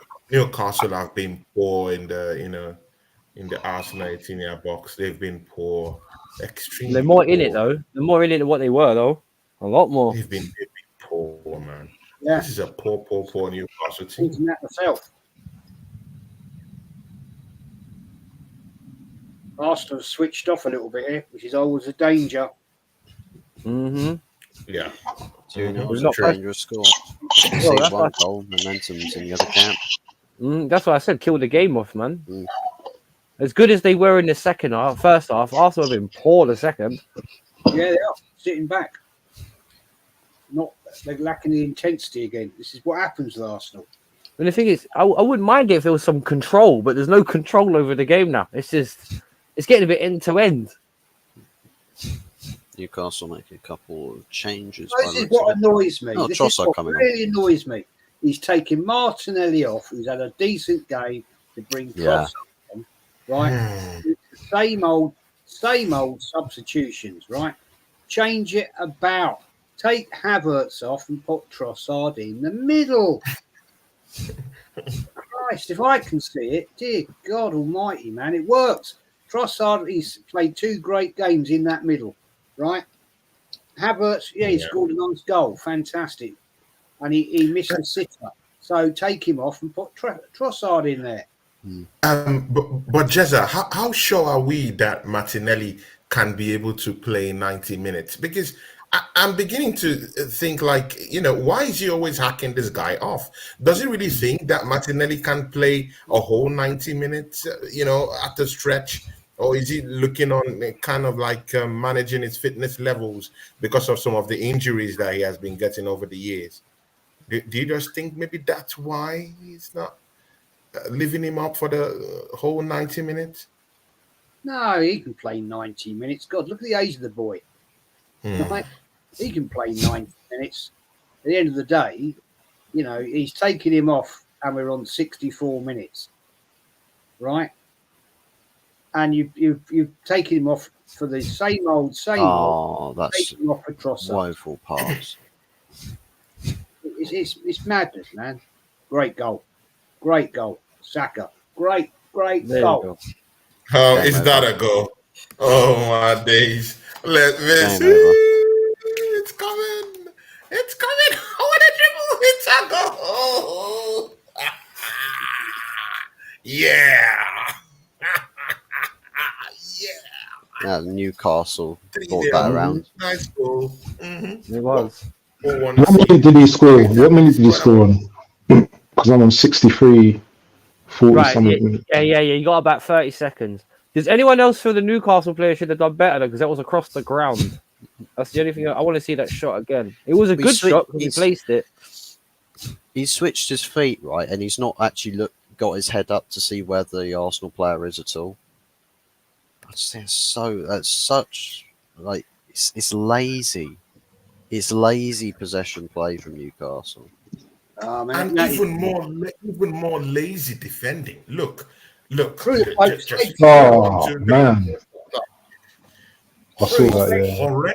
Horrendous defending. Look at the space. Well- Even that space to turn. Look. If you don't, Havertz and Rice. if you don't buy a ticket, you don't win a raffle. So yeah, Havertz well and Rice done. done well there. Havertz and Rice done well there. That went Havertz straight won to the that ball. defender's legs. I mean, come on, man. I mean, shocking. It was bad, but you'll take it all day long because it kills Come on, Newcastle man. off. That's Newcastle done now. Havertz won the initial my interception. Plays it to Rice. Rice to Havertz. Is it offside? No, it's not offside. Saka. Too easy. Who's that? Is that Livramento? Was Too it? He easy. went past. Yeah, remember playing that Livramento. left He's a back. good player as well, isn't he? Yeah, He got done there too easy. Let me see the shot again. It's a good shot, but Yeah. Newcastle don't help themselves. But as I It just said, you went don't. for everyone, didn't it? Yeah, you don't. But if you don't buy a ticket, you don't win a raffle. So there you go. What's that? 12 Premier League goals though for Saka though. I think. Yeah. Not bad. Right. Not bad. Yeah, you're right. Tally's going up. What? 30 more goals games to go or something like that. So, mate, he might even break his previous record last season if he keeps going. And this isn't even a great season for Saka, is it? Performance-wise, That's no. 4 games, abs, didn't he? Start of the season, he was not very good, was he? Oh, it's horrible. Yeah.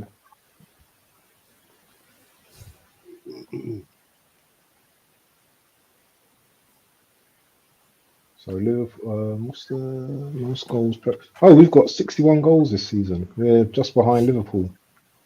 Liverpool got 63.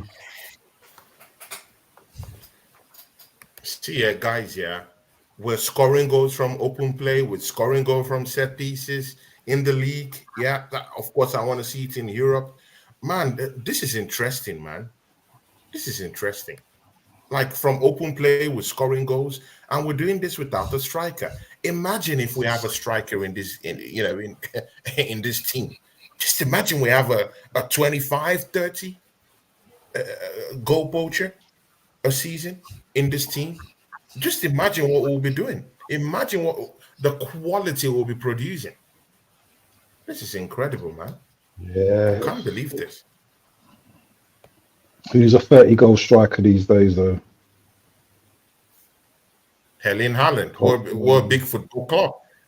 Yeah, See, Bantia, he's not we're up a there, big though. football club. We're a big football club. We deserve No one's a 30. questioning that. I'm not questioning that.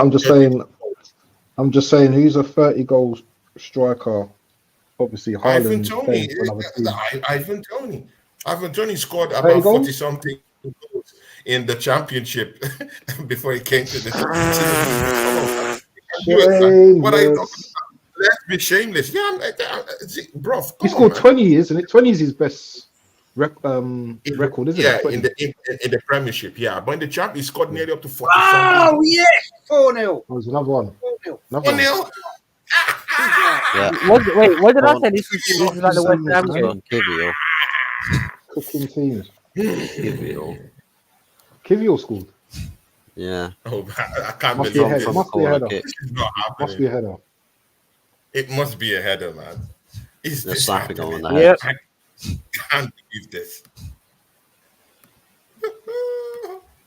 How many Yeah, goals you scored in the modest last team. 3 Premier League games? We're just scoring Bro, loads of it's goals, man. uncountable, man.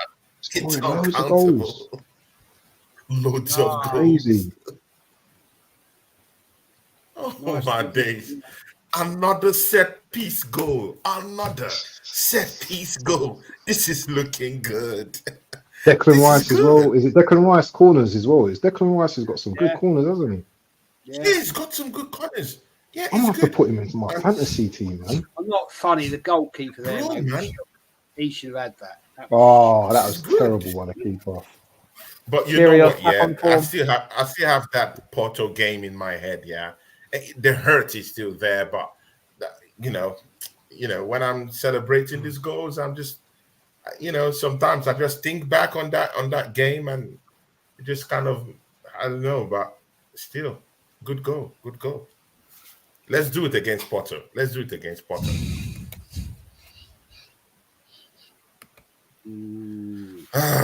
Fuzzy.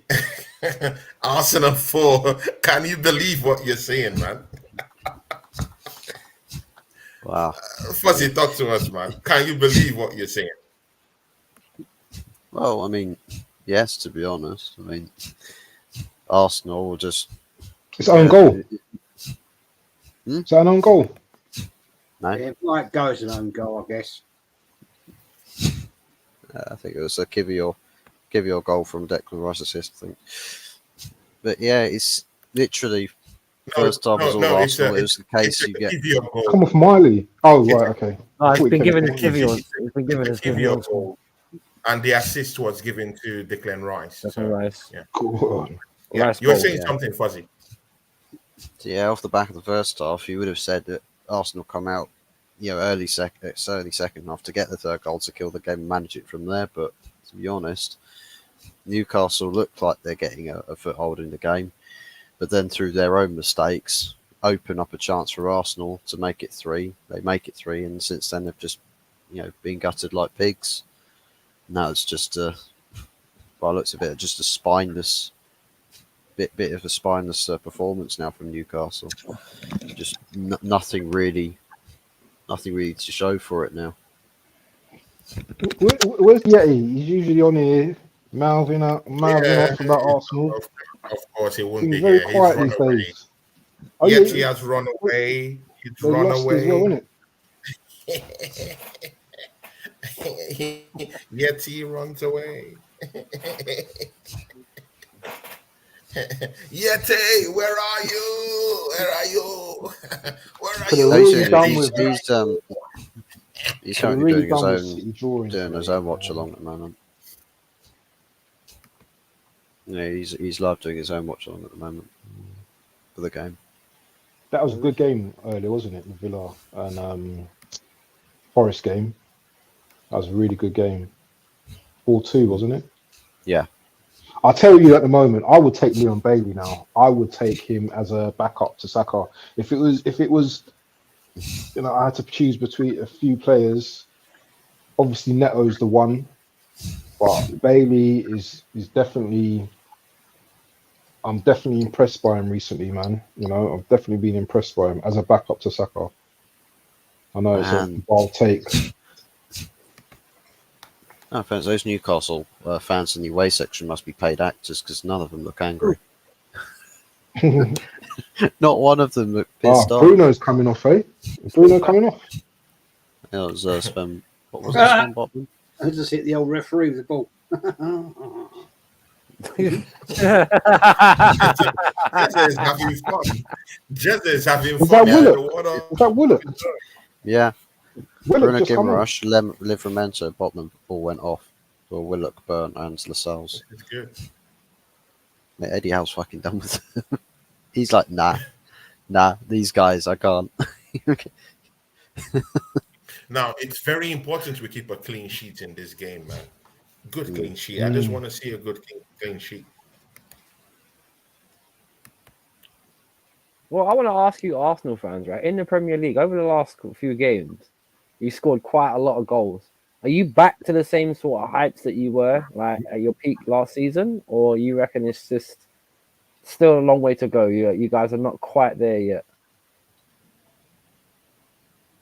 What do you guys think? Well, it's still a long way to go, man. It's not what I said about them. No! Don't bring that clown on. Oh no, who's the clown? Who's the clown? The king of Zamunda. Oh, Nketiah. Oh no. Your defense is in trouble. EK. Your defense is in trouble. Oh wait, it's already in trouble. It's already in trouble. Coming on.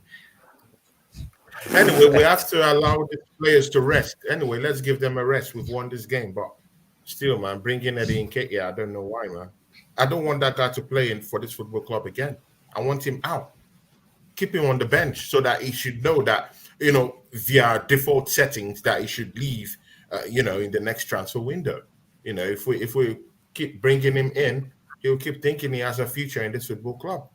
Just keep him on the bench, man. Keep him on the bench.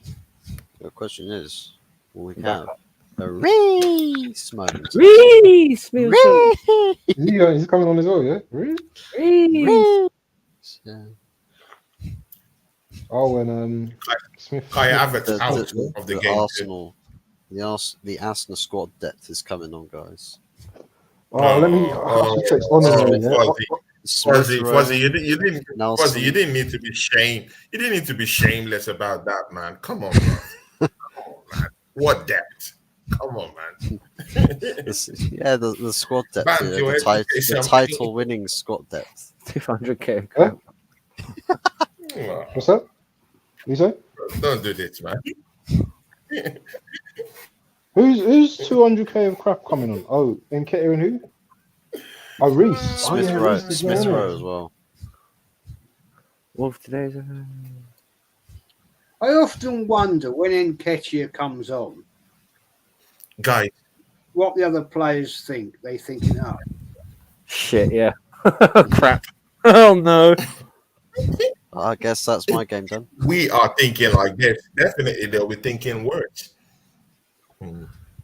He's going to score like a 5-minute hat trick now. You watch.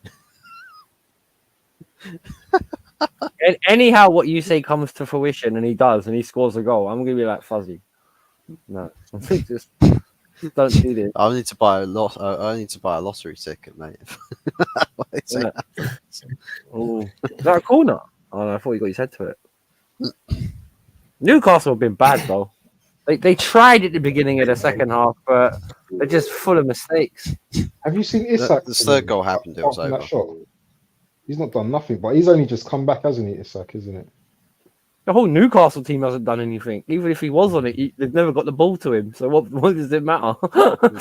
Like, He had one good shot in the first half, but he hasn't really done anything. But he has just come back. That's the point I was making. You know, he's been injured for a while, hasn't he? It's his first game back. I mean, yeah, but even for this game, Isak's been living up in the mountains. Literally no signal, no service. innit? Wow. Newcastle done 4-0 at the Emirates. Bro, man, I can't believe this. Guys, let this Where's sink John in. Sinclair, man? Where's John Sinclair? Arsenal in 6 games, John Sinclair would disappear. See, Arsenal in 6 games have scored 25 goals.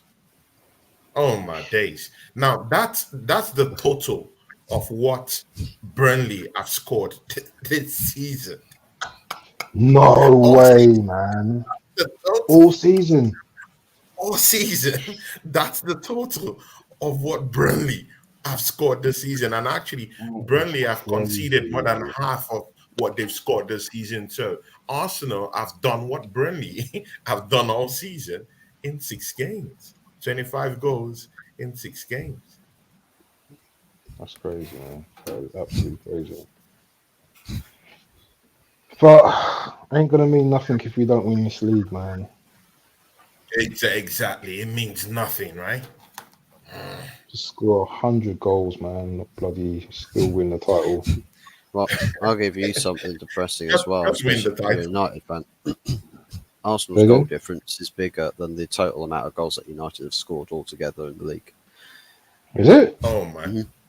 You've got 40 Wow. goal difference. We've only scored 36. Exactly. And we're 2 above Liverpool in the goal difference this season. So we have two more goals ahead of Liverpool. So if Are we ahead? Yeah, we're ahead. We're ahead with 2 goals, the goal difference. Wow. Liverpool is with I think 38 while we're with 40. So 2 ahead. It just shows you the importance of that losing that game at West Ham now. If we hadn't have lost that game, we might even be top now. Isn't it? Possible. Or but then again we might have lost another game in between, so Exactly. Because we lost that game to Fulham anyway. Innit? oh yeah.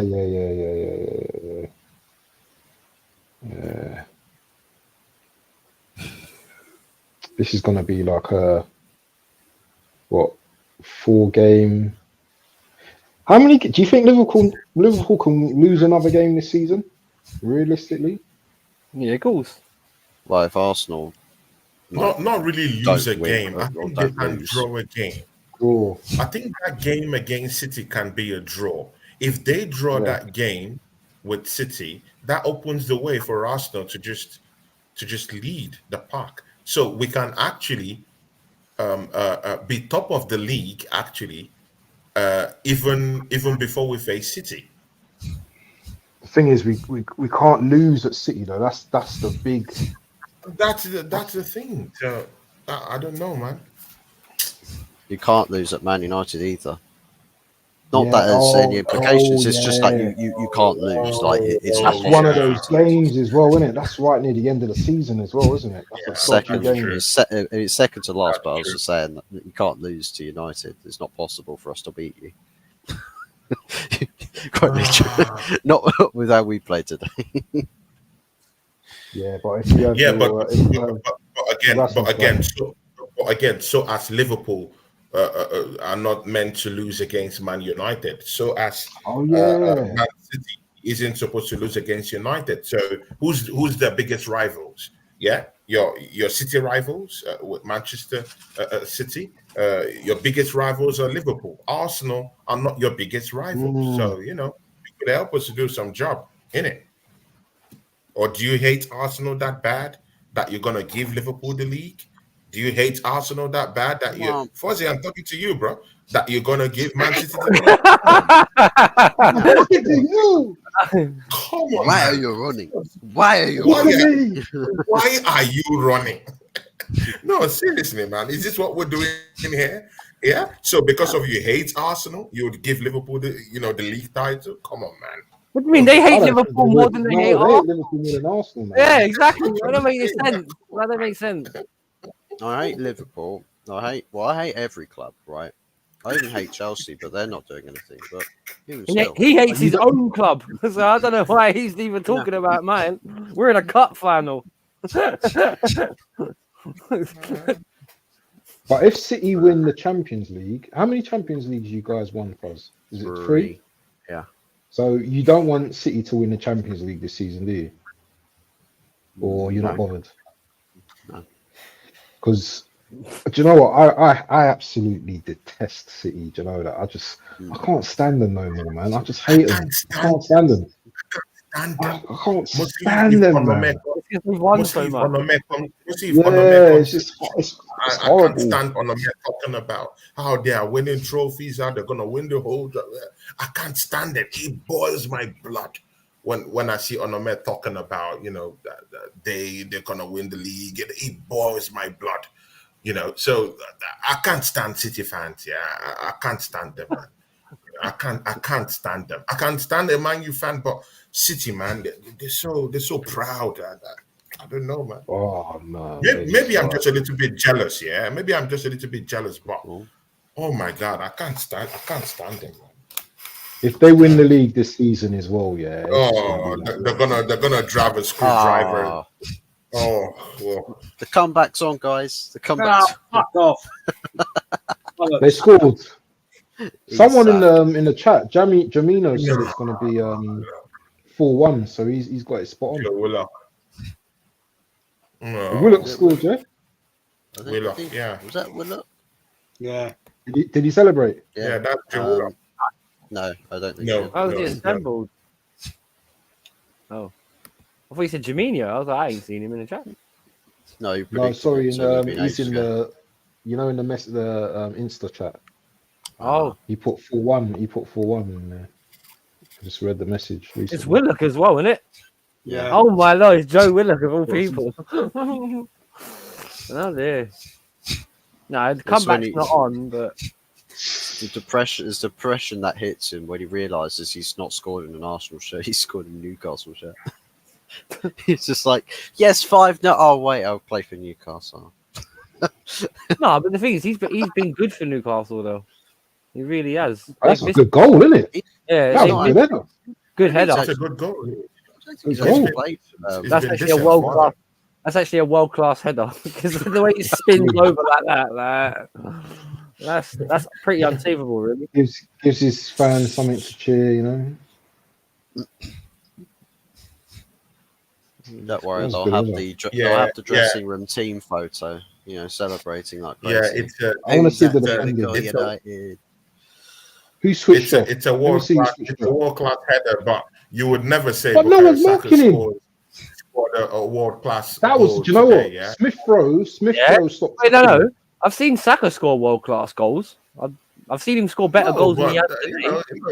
No, but you said Willock scored a world class, header. You didn't even say Bukayo Saka scored a world class. Wait. You were the first person when Saka scored to say how bad the Newcastle defending was. So don't even try and come at me like that, man. Come on.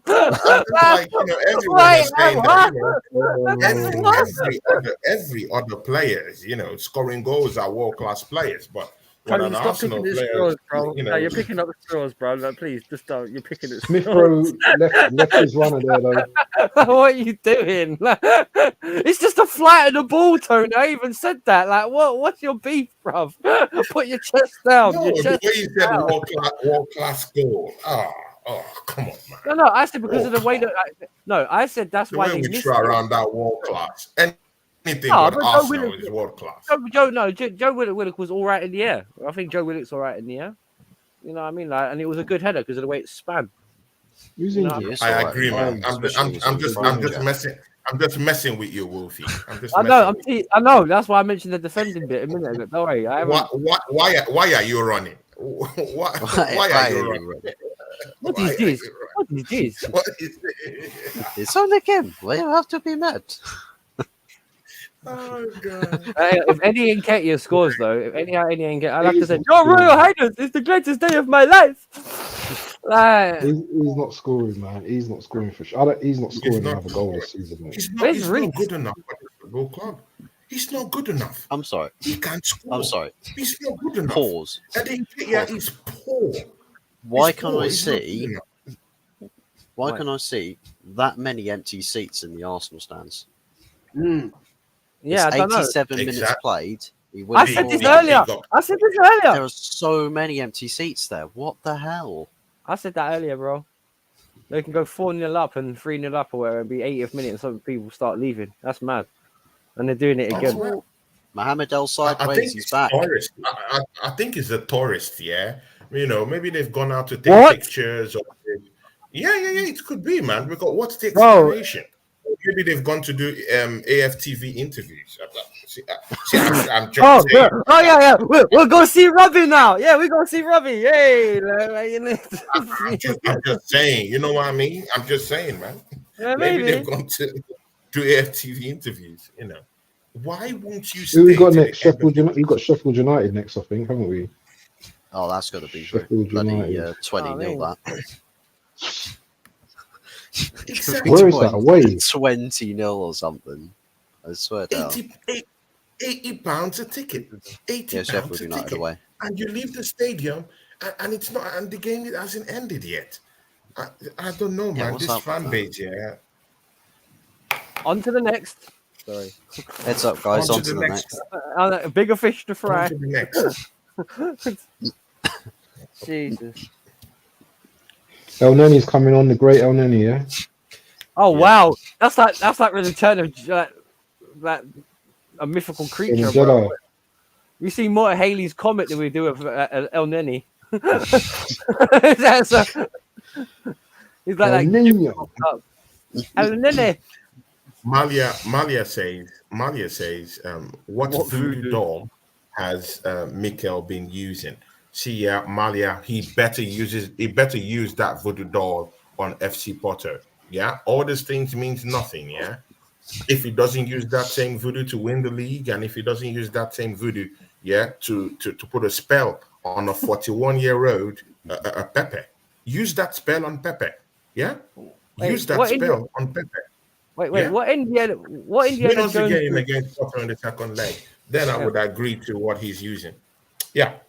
Well, I was just had to say, what Indiana Jones movie was it when they put them under spells and stuff, man? Like, how mong shivai, dalima, and all that. Were they doing that in the changing rooms or something?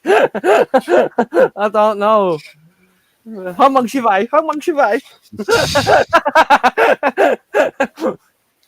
I love Indiana Jones.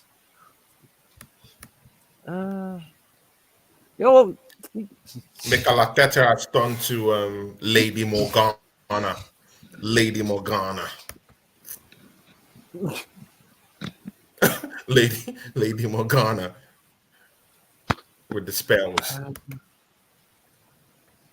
I'll tell you Yeah, what, though, exactly, it's still- Rosie. £80 tickets. £80 tickets. Yeah, they've left the stadium. £80 ticket. If you're a tourist and you paid more than that as well, so why would you leave early? Exactly, man. It makes no Take a sense. Because they've got to catch their flights back to the other countries. Bro, I'll be taking pictures of the chairs and everything. I'll be like, this is me and my seat. They'd be stealing the seat. I'll be ripping You your know chair what I out. mean? of the support. Yeah, I'm taking that with me. Where those fans are leaving from, they're season ticket holders. Why makes you say? What makes you say that? Because of where they are. Mm. Uh, The £80 tickets are up there in the gods. Oh, I see. There you go. From the man that knows. There you go. That's sad then. That's even worse. Well, yeah, they're probably leaving because they've probably got to get the trains from King's Cross, Victoria, Waterloo. They've got to get on the tube out and get home. Fair enough. That's true. Yeah, when I'm coming back from work, sometimes after Arsenal have played on the weekends, You never I see quite a few Arsenal shirts. You never see anybody in the North Bank or the Clock End leaving. Exactly. You never see them. See the upper tier. Oh, Right. that should have been 5. Where you got the upper tier, that's where you get It your is. cheap. Could have been Smith Rowe with a goal there. Oh, was it Smith? Oh, right. I haven't caught Yeah, it. Dan There you go. Burn. Oh, that should have been a goal. Yeah. Man. No, Dan Burn saved that one. that should have been a goal. Carrier beaten. That corner where you see in a minute. It's empty seats there. That's the North Bank there, as you can see now. As you go round that corner, right there, where, that's where Kelly sits. Big up, Hunks. There's empty seats there as well. Yeah. Oh, yeah. He says, he tells me. He says, the people walk out. I need to go and check his Insta later. That'd be interesting. Big up, Uncle Kenny Ken. It's so empty in the stand opposite the camera there. I can almost see the cannon completely. Yeah. Yeah, and that's season ticket holders. Oh, wow. Man, That's messed up. That's club level there. That's club level. Imagine, right? You're a home player, right, and you put in that performance right to the very last, and you're like, nice for all the fans, everything. We're all backing us. So you turn to the home section, Empty. and just everyone's gone. You're just like, thanks for sticking around, guys. Love the support, guys. There's no one to clap. No. Congratulations, guys. Congratulations. That's nice of you, guys. Thanks, you. Right. Oh, dear. And the thing is, over this side, you can't see, right, which is club level. It'll be exactly the same. Because the thing is, it's such a vast spread audience of fans now that it's not just like people living in, as it years ago, it's in Islington, wherever, whatever. Locals. People travel from all over the bleeding place in the UK. So they probably got thinking, I've got to get my last train's at 10:35, or 11 o'clock. I've got to get to the station. That was a good play from Smith. Right? I like it. But you're not seeing the Newcastle fans leaving, are you? True. And the one's getting battered 4-1. Good play from Smith Rowe, though. Sorry. They got long journeys home, them lot.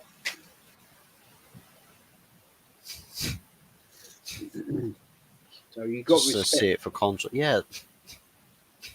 Jesus, look at comparison there. I mean. I've only ever left a game early twice in my life. And that was both away games. Once when I got kicked out of Wolves, and the other one was when I was at Man United 4 or 5 years ago. We went to see Liverpool. Me and my mate, we were up there for 2 games. Liverpool, Man United away. We were at half time, and I got a message that my mum had been taken to the hospital, and the game started, and then I got a message from my sister that she'd died. So we had to. Oh, sheesh. No. My mate Paul got a hire car. We drove home. That's only 2 times ever. Sorry to hear about your mum, dude. Ever. Yeah, sorry about that, Jess. See, ladies and gentlemen, the game has ended. Arsenal have won. Arsenal gets to 58 points, 1 point behind Manchester City, 2 points behind Liverpool. As Top Gunners say, on to the next one. Jess, just before we go into the analysis of what has happened in this game, please, could you tell us any, because I've never been to a game at St. James Park. Can you tell us any of your big memories of St. James Park? Yeah, I've been to St. James's Park probably 14 odd times. And it's a fantastic stadium. It's one of the best you'll ever go to in your life. Seriously. The fan base is amazing. The actual people of Newcastle are amazing. The last times I used to go, when we were a bit older, we had a bit more money. We used to go up and get a hotel and stay the night and have a great night out in Newcastle. And never, ever once, ever, do we ever have any trouble. Never. Wow. It was even when we were there and we absolutely piped them, right? You could go into any bar, right? And you end up talking to people, and it's a pretty much a giveaway, isn't it? When you're talking to a Geordie and you're talking to somebody from London, and honestly, I swear to God, they were the nicest people because they've got it so well organised on their doors that you don't get the grief, and you'd end up having a party with these Geordie fans, men and women, having a great time, having a laugh, never ever a threat of trouble, and always a great time. And it's a great stadium. Unfortunately, recent times, I think 7-8 years ago, they changed it where you're up in the lap of the gods up there. And it's about 3 million bloody steps to get there. And but it's a great place to go, honestly. They are, without a doubt, one of the greatest fan bases in English football. No question about it. Yeah, definitely. Guys, we've come to the end of that matchup. See, Arsenal 4, Newcastle 1. Jazza, take us on our way. Started slow, but we basically ground them down, which is what you have to do. There's no question about that. Decent performance. My one concern, I will say here, right now, we made changes and we conceded a goal. And tell me, any one of you, what did Eddie Nketiah bring to that game? Absolutely nothing. Nothing. Useless. We talked about it. Useless. He did absolutely nothing. Why? I mean, I am convinced. I don't know this. I've got no category of evidence. I would not be at all surprised if some of his teammates, right, when he comes on, they're thinking, "Oh, fucking hell, no." Yeah. Our defense is in trouble. He's in trouble. You know, and he brings him on. Arteta, brings him on, takes off a player that's far levels above him. That player, right, must be thinking, why? At least I've contributed, and this guy does nothing. He runs around like a headless bloody chicken. He's shit. Sell him, get rid of him in the summer. And if we keep on to him, oh my days. Because that will show to me that Arteta is clueless, right? Because he's rubbish. He's rubbish. Useless. Don't know why he brought El Neni on. Didn't do anything. But I've got more faith in El Neni than I have in Nketiah, to be fair. But overall, guys, it's a decent performance. We got the result, got the 3 points. We now got the highest goal difference in the Premier League by 1 goal. So we'll take that on the chin all day long. And we move on to the next game. And we've got some tough games coming up, guys. Tough games. And we started off slow, but we ground them down. I mean, let's be honest, it was a very, very poor Newcastle team. I expected a lot more from Newcastle tonight. I know they got a lot of injuries, but yeah, very poor, man. And I would have thought by now, after 2 or 3 seasons that they've been, how they've been reorganised, whatever, I'd have thought they'd done a lot better. But no, I'm not seeing it. And yeah, it's a shame for Newcastle because those people, maybe a lot of them are staying in hotels outside London tonight. I don't know. But if they're not, they've got 5 hours home now. Right? So they're not going to be getting home to what, 3 in the morning? They'd have probably left at what, midday, 1 o'clock, 2 o'clock to travel down. So they've had an expensive day out in London, especially at the bloody Emirates, the crap you get served there. So big respect to the Newcastle fans. And yeah, there you go. Yeah, definitely. Thanks, Jezza, for that one. Bant, yeah, I'll bring you into the fray. Man, Arsenal winning comfortably, yeah. 4-1. Comfortable win. Vintage Arsenal, right? We're just 1 point behind City, and we're 2 points behind the league leaders, Liverpool. Job done. Yeah, there seems to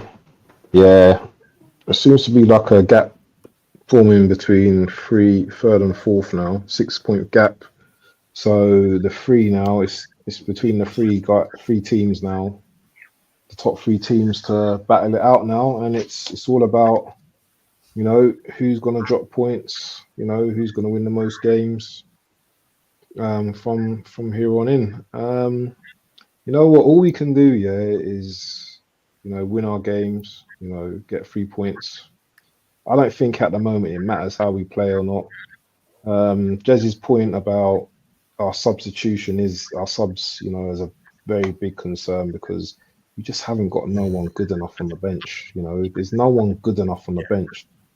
It's all good, you know, we're not getting no injuries at the moment, but any injury to, like, you know, a Rice, a Saliba, even a Gabriel, you know, I'm gonna be, my bum's gonna be squeaking, you know. So, you know, it's a good win today. It weren't the best game to watch, you know, for Arsenal fans and for rivals, but you know, we got the job done, and that's the most important thing for me.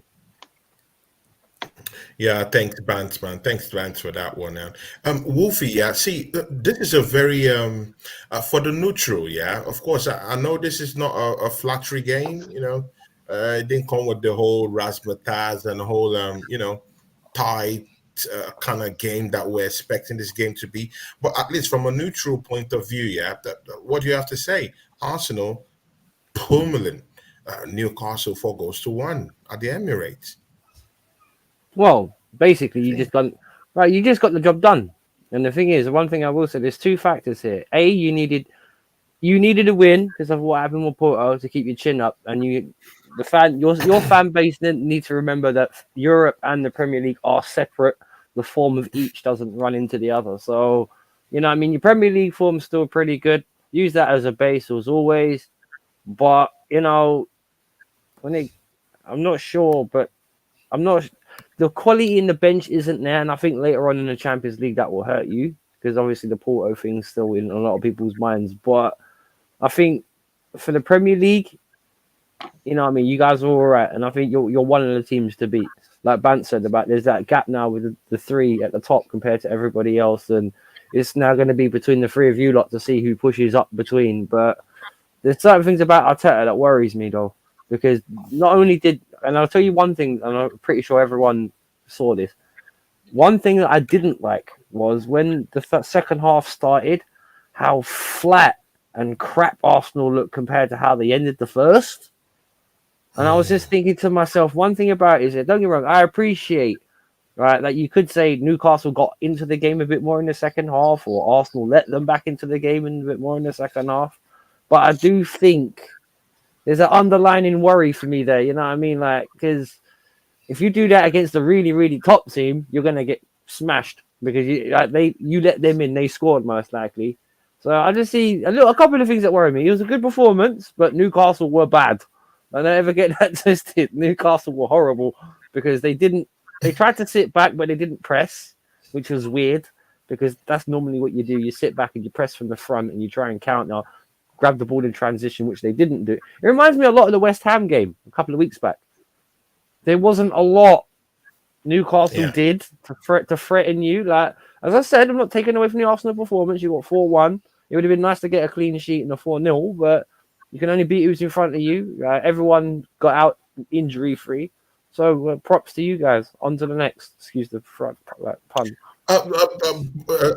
I'm sorry, Wolfie. Yeah, because when we're saying that Newcastle, were a very very bad team in this game, yeah, is it that it's due to the way Arsenal, are performing in this Premiership games? Is it that there's something Arsenal, there's a formula that Mikel Arteta is kind of like using to actually get this kind of games done and dusted?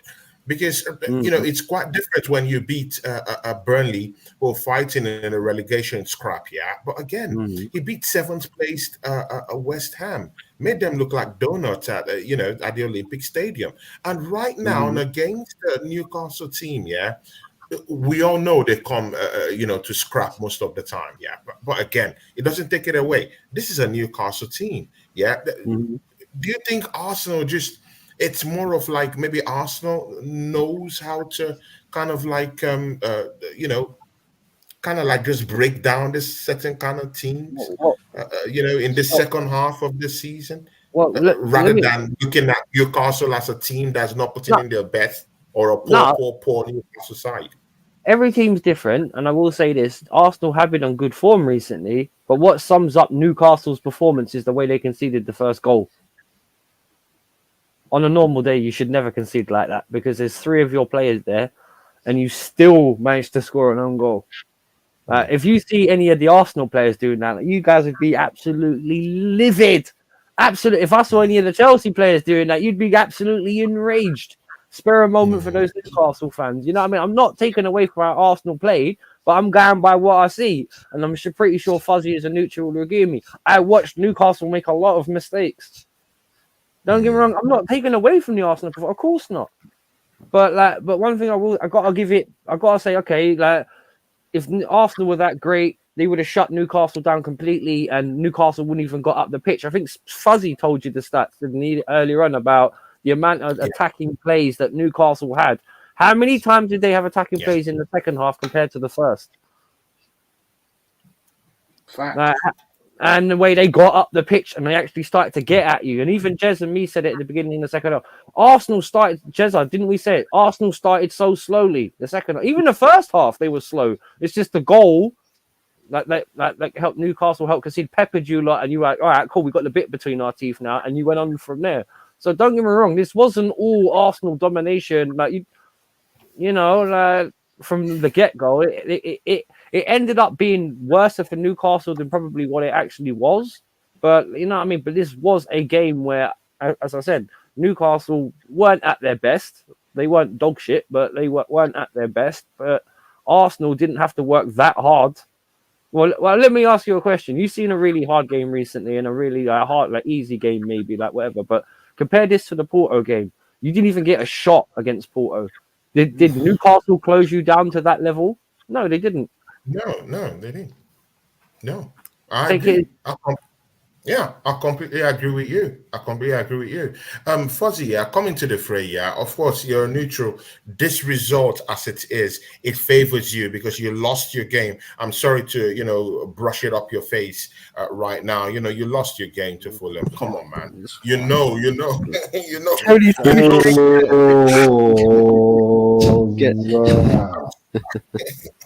I'm sorry I had to give a low blow on this one. Yeah, I'm sorry. But I know you're buzzing for this result.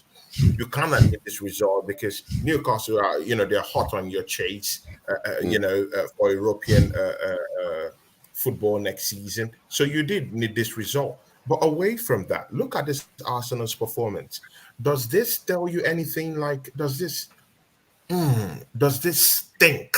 Yeah, like a title-winning team. Does this look like a team that can go all the way, challenge City all the way? down to the wire. Are we playing like that? Are we getting results like that? And again, put to mind, 25 goals in 6 games. What does this say? And you're a neutral, so of course it's easier for you to look at it with your lens.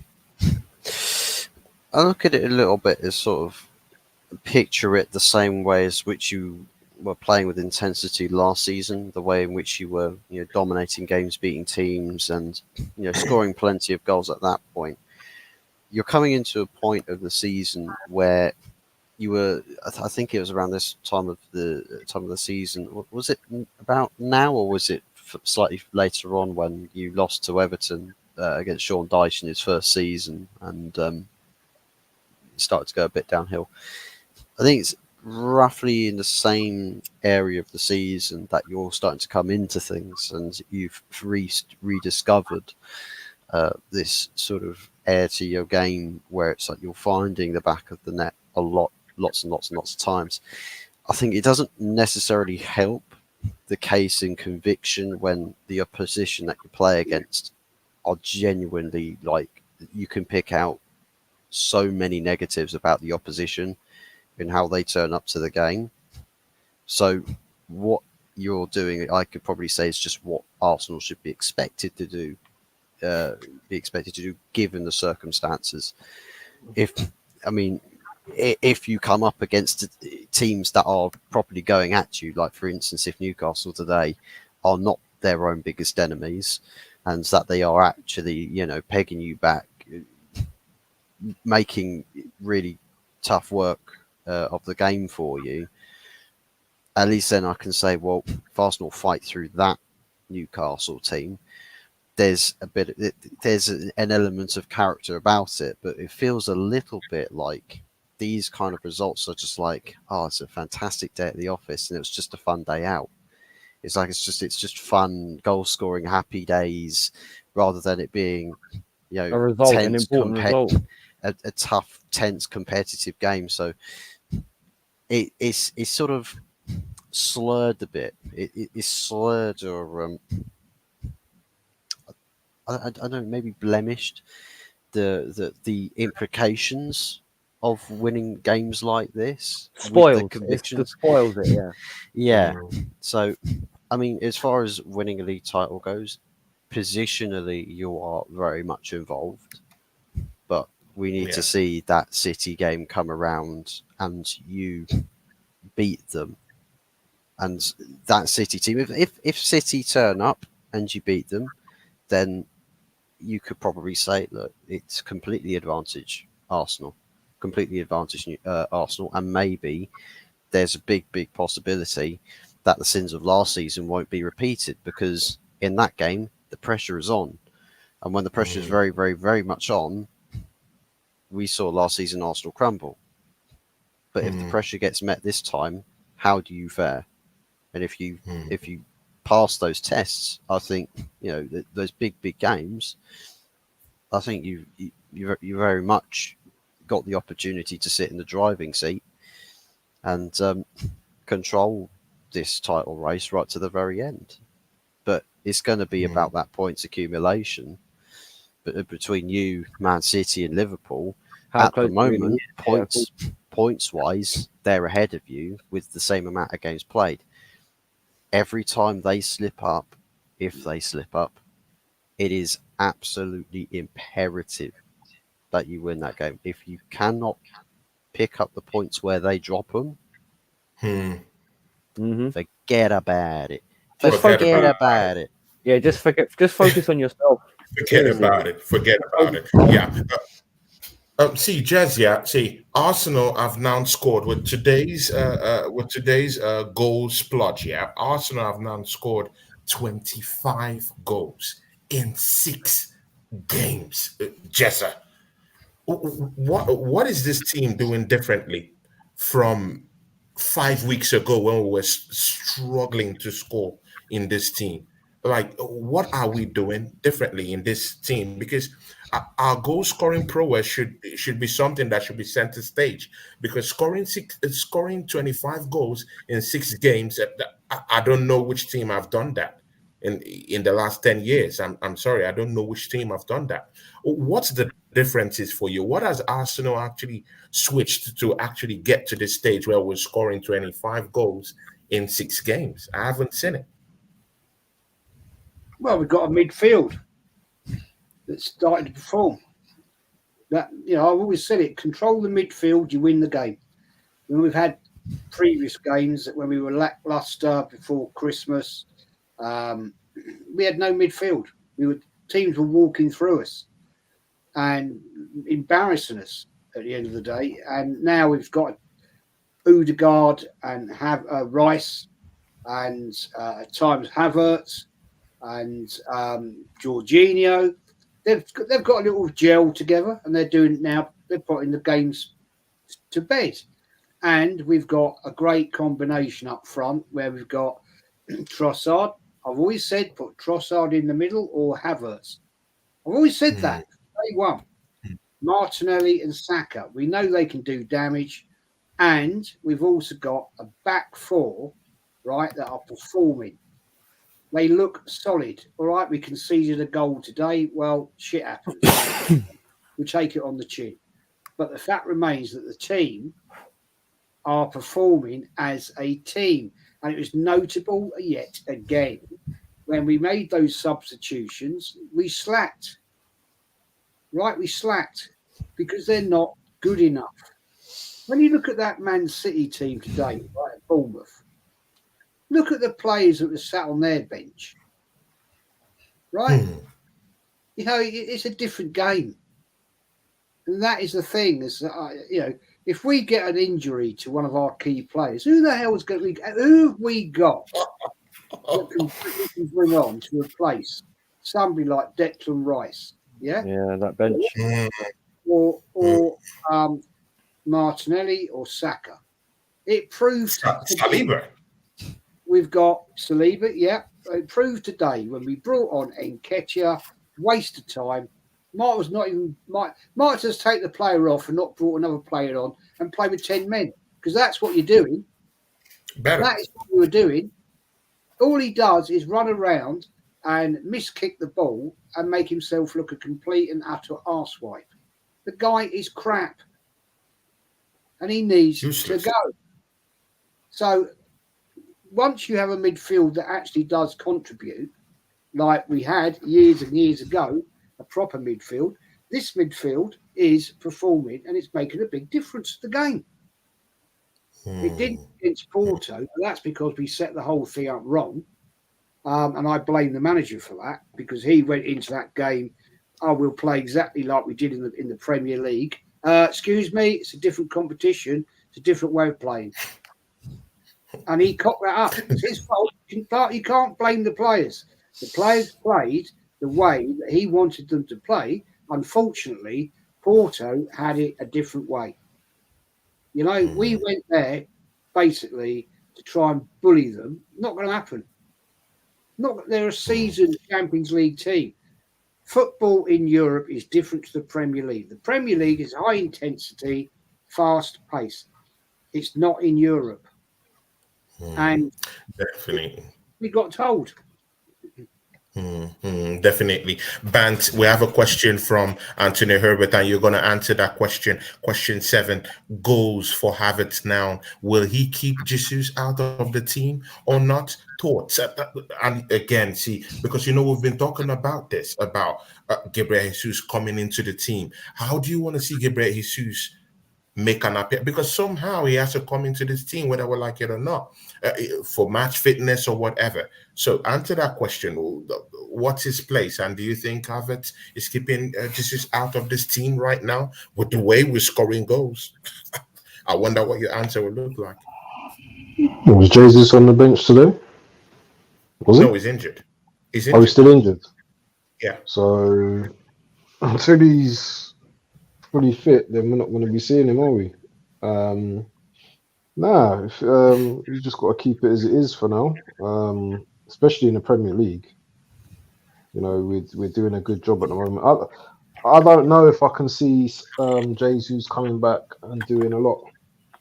He's got to get his match fitness, I suppose, at some point. But Sheffield United is probably the best game, for him to come in as a sub, I suppose, last 20 or something, if he's fit by then.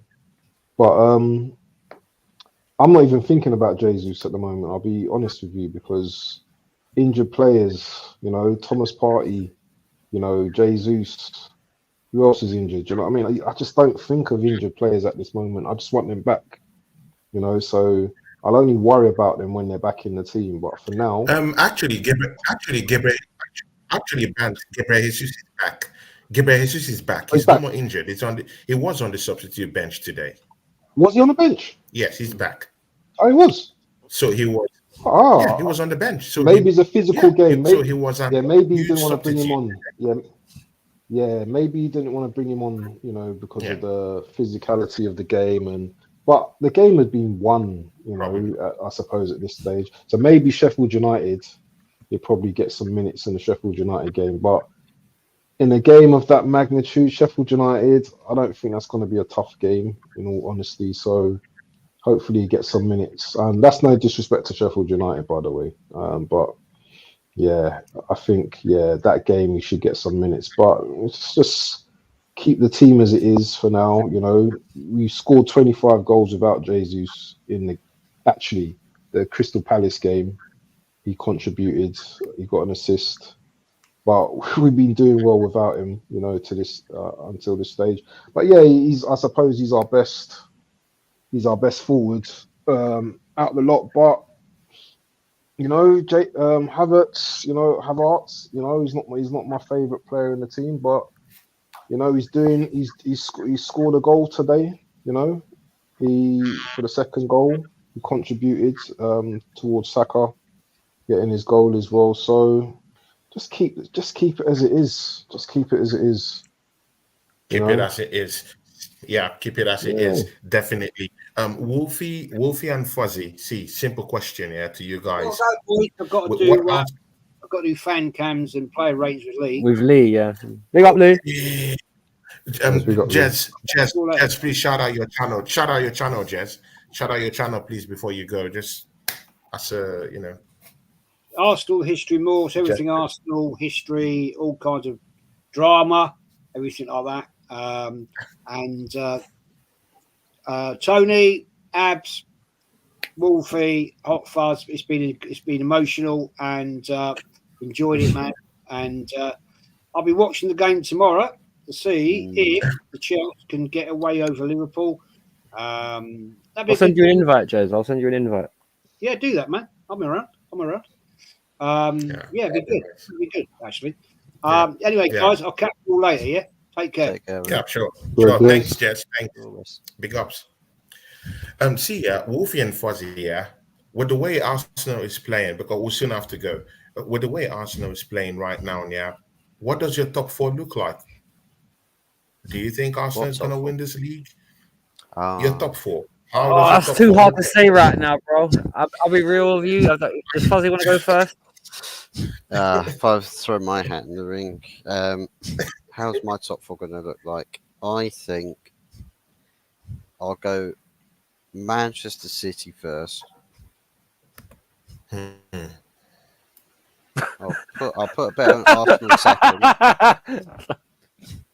Arsenal second, Liverpool third, and I think Arsenal and Liverpool probably going to be. You know what? You might actually finish on the same points. So maybe like 2 or 3 behind Man City come the end of the season. It could finish that tight because it's tight right now. If you all match each other for results and points accumulation, you might finish the season literally on top of each other. Oh, wow. Thanks and for then that, fourth place can be whoever. I don't care. It's not going to be Man United at this point. Probably Spurs. Spurs. Yeah. See, Wolfie, Fuzzy has just thrown Arsenal under the bus. He doesn't think Arsenal is going to win. Is going to win the league definitely with that top four. Do you have a different idea? Do you think Arsenal is going to win that league? What's your top four going to look like? No, man, I'm not saying nothing because you'll try and chuck me under the bus if I say anything else other than Arsenal first. So I'm not going to give an opinion. I don't want to get when I give my answer like Fuzzy just said. I just when I heard that note, I thought, yep. Just let them know. Spurs Just let that overtake sink in. Arsenal. As soon as he went Manchester City first, you went, from Tony. Manchester City first, Liverpool second, Tottenham third, Aston Villa fourth, Man United fifth, Arsenal sixth. Oh my days!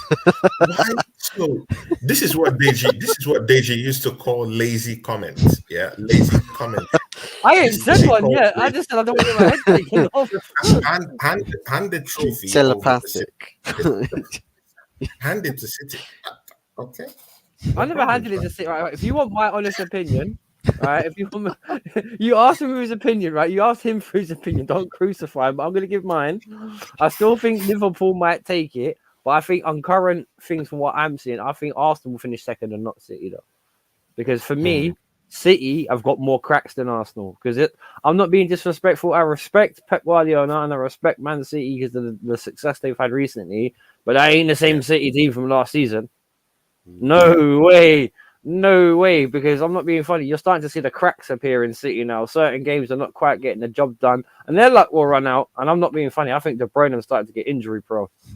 So, and that's going to hurt them a lot, particularly creativity-wise. I'm not being funny. And Haaland, I don't know what's been wrong with that guy recently. Normally, he could still play badly and get a hat-trick. I mean, I'm not... Something's not quite right with City. And I say that because of the game earlier. Something's not quite right with them. Yeah. They're not clicking. They're not scoring lots of goals, and it's looking scrappy the way they're scrapping, goals and trying to win games at the end.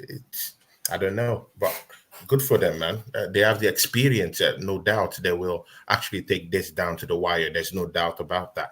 Bant, just before we go, who's your man of the match in this matchup, number one? And again, our next match is against Sheffield United, and then we have a trip down to Brentford. So what do you think? Yeah, Brentford. So in those two games, are you seeing 6 points? And who is your man of the match? Before we go. Oh man of the match, man. That's a hard one.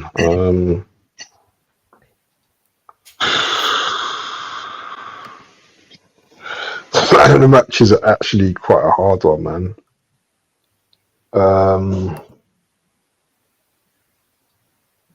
Wow. Yeah. Do you know what? Oh man, I don't want to do this, but I'm gonna give it to Havertz.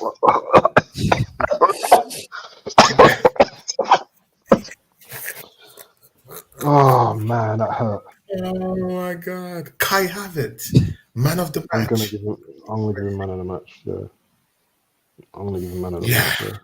Interesting. Do you see us getting 6 points out of our next matches? Sheffield United at home, and then we take that trip to Brentford, to the VTEC Stadium. Are you seeing 6 points in the offing? I believe we get 6 points out of the two games. Brentford's clearly going to be the harder game with Tony. Tony's probably going to be like Super Tony that game.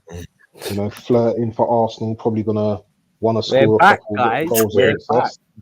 Yeah, so that's gonna be easily twerking hard in that game.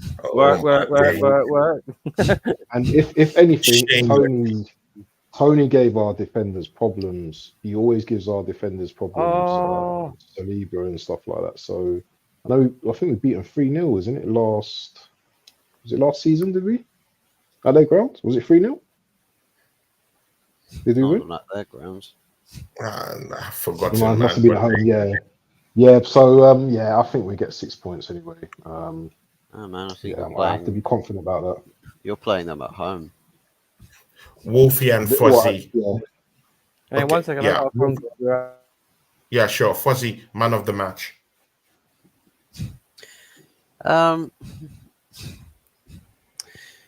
Mine was Martinelli. Martinelli's a good one. I mean, set up the second goal. Was also quite active across the front three, proactive with his pressing. You could say Saka. as well. He gets himself a goal, but his set pieces today from corners caused problems. And Declan Rice, you could say, quite good in midfield, active. Covered a lot of ground, and frustrated a lot of what Newcastle were doing. Didn't really give them much of the light of day from the second to third, final third. But yeah, for me, if I had to pick one, I know Wolfie said that he's gone with Martinelli. I'll probably go with Saka, just on the sake that he's very good set piece delivery today. Gets himself a goal. Time to time has caused problems. Definitely down the left hand side. Livramento, not his finest day. Yeah, definitely. Wolfie, are you still on that phone call? Okay, Wolfie's still on that phone call. No, Wolfie. what's up? Good. Yeah, man. Who was your man of the match? Martinelli. Because I'm not being funny. He was for me. He was Arsenal's creatively best player because the way he was making runs, the way he set up Kai Havertz in the first half. I actually thought he was really good. When you guys took him off, you lacked something. Like there was a little less cutting edge, and when you made more substitutions, that was even more apparent. So I think for me, even though he came off early, I like the way Martinelli was playing. I always think that Martinelli can do more. Because he is a very talented boy. He really is. I know Saka had a decent game today, but I think Martinelli was equally good on the left. Saka could have had another assist as well for Martinelli because he made that cross and Martinelli headed it over the bar in the first half, I think.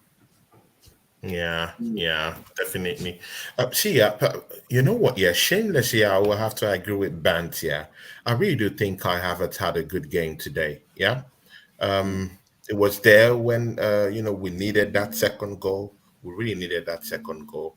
He was there. He was marking.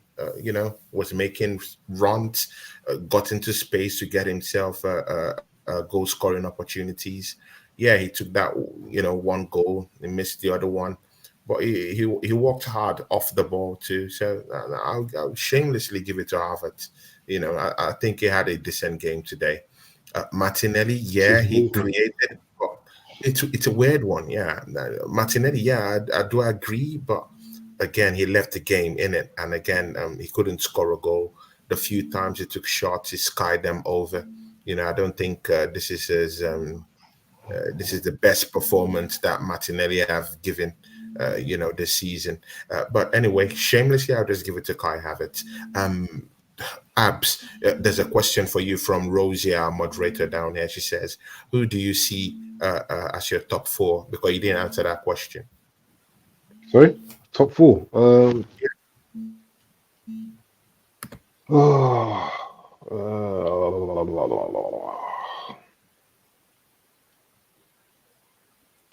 you see them through the red and white tinted glasses? Or you see it realistically? Do you know what? Yeah, City's just a bloody headache, man.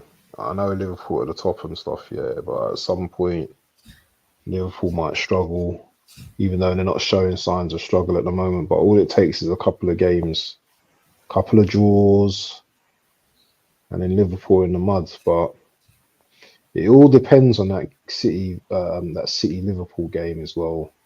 Whoever wins that, right? So you know what? Right now, okay, Liverpool.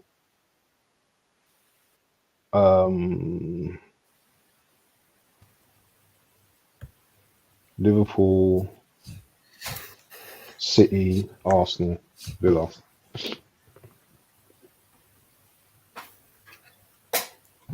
So Liverpool, City, Arsenal, Villa. Okay. So you don't think Arsenal, with the way we're mauling teams, you don't think I we're going to put win the Arsenal league? second and Abs the Arsenal. I was thinking. Third. Arsenal third. I was thinking second. I was thinking second, but you know what is? Do you know what is? Do you know what is? In this team more than you. Okay. Yeah, no, do you know what is? There's a couple of games that actually worry me, and there's a couple of games that I think we're actually going to drop points in. I know we're not. I know we're playing well at the moment, but there's going to be those couple of games. I think the City game is. I don't know if we can beat them at their grounds. I'm hoping we can beat them, but that could be a draw, so we might drop points in that game. The Man United game as well. Yeah, that also might prove to be a difficult game because we don't get points at Old Trafford. We don't usually go there and might play well, but there's always some decision or something that Man United get as well. So that's another game. That's a difficult game as well. Tottenham as well, at White Hart Lane. That's a difficult game for Arsenal as well. So there's a few games in there that's got me questioning. If we can win those games, then I say we'll win the title. But those are the games that I think we'll drop some points in. At some point. Well, Yeah, to be definitely. fair, you probably would actually beat us. To be fair, because I mean, before today, Fulham hadn't beaten Man United since 2009. That's a big one, man. Yeah, but you didn't have Rasmus though. Did you have the Kobe play? Yeah, we had Kobe. No, literally, it's the same team that played against Luton, minus Luke Shaw and Rasmus Højlund. You're missing what's that guy at the back? What's the little guy? Emmett. What's his name? Martinez. Yeah, Martinez. Yeah, Martinez. he's a big miss. He's a big miss.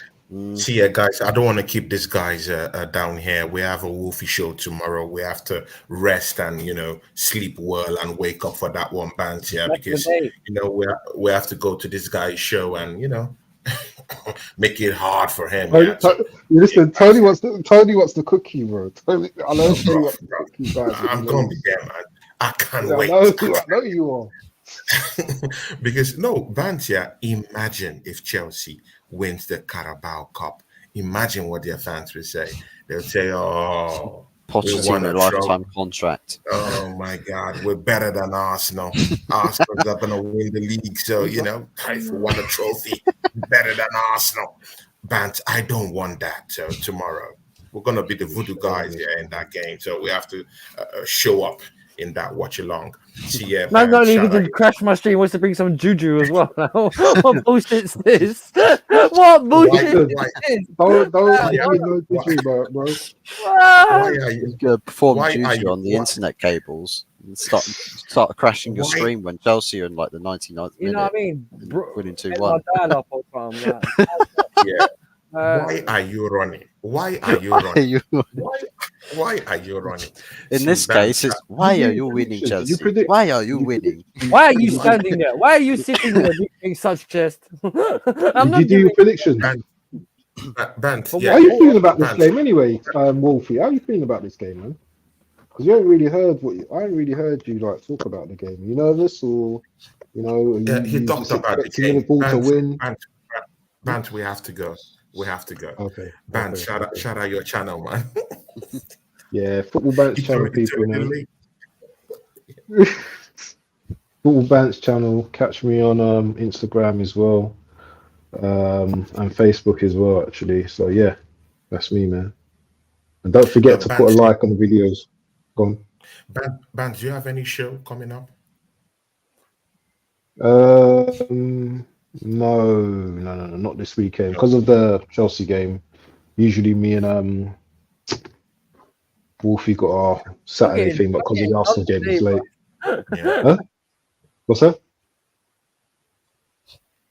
Oh, I don't know what he said, but yeah, nothing this weekend. Probably next weekend. Okay, I think we should have the Big Four tomorrow too. So, right. Sorry. That should be way before the Chelsea game. But anyway, we'll see about that. Fuzzy, what do you have coming up on your channel? Shout out your channel, man. Yeah, man. Find me on Fuzz44 OG. Find me on Instagram as well. Well, I've got my match reaction, which is why I was late. I was literally having to squeeze my match reaction in. I was a bit pressed for time. So again, apologies about that, but that's out there. As far as future shows, I have been invited to do the watch along as well, but given that it's Sunday lunches, I don't know what the timings for that's going to be. So if I've got the got the freedom to come and vacate family time to join the watch along, then I shall do that, and hopefully it's within good time that I can do that. But aside from that, it's just sitting in despair and wondering what's next for Man United. To be honest, see what happens, and yeah, give my thoughts about it. Maybe a couple of videos if something big happens. Then yeah. Definitely. Shout out to our brother, the Southern Guinea. I will be having that show next week. The two henchmen. Definitely, I'm bringing it next week because me and brother Matt, things are going quite well. We have to talk about it. So we'll be having that show this week. Definitely, I'll talk to Matty. I know Matty is buzzing with just one. So definitely, I'll be talking to him this week. Hot Fuzz, thanks for showing up for me, man. Big and this is nice because it would be nice to keep working with you. I would also try to come to your channel for a watch along one of these days if you're freed up on your own channel too. So, and also I want to do a watch along on Bant's channel too, but let's see how that looks like. See from me, Bant, guys, catch us tomorrow. Yeah, me and Bant and the other Big Four will be here for the Big Four show. I would get the timing and I will let you guys know, but it has to be separate from the Chelsea game. final, from the Chelsea game tomorrow. So I'll get the timing for you guys. So me and Bant are going to be at Wolfie's channel. We'll be doing the watch along down there too. If Bant is freed up, he's going to be popping in. But for sure, I'm going down there tomorrow. So catch us for those ones tomorrow. And you'll definitely be seeing more of, for me and Fuzzy.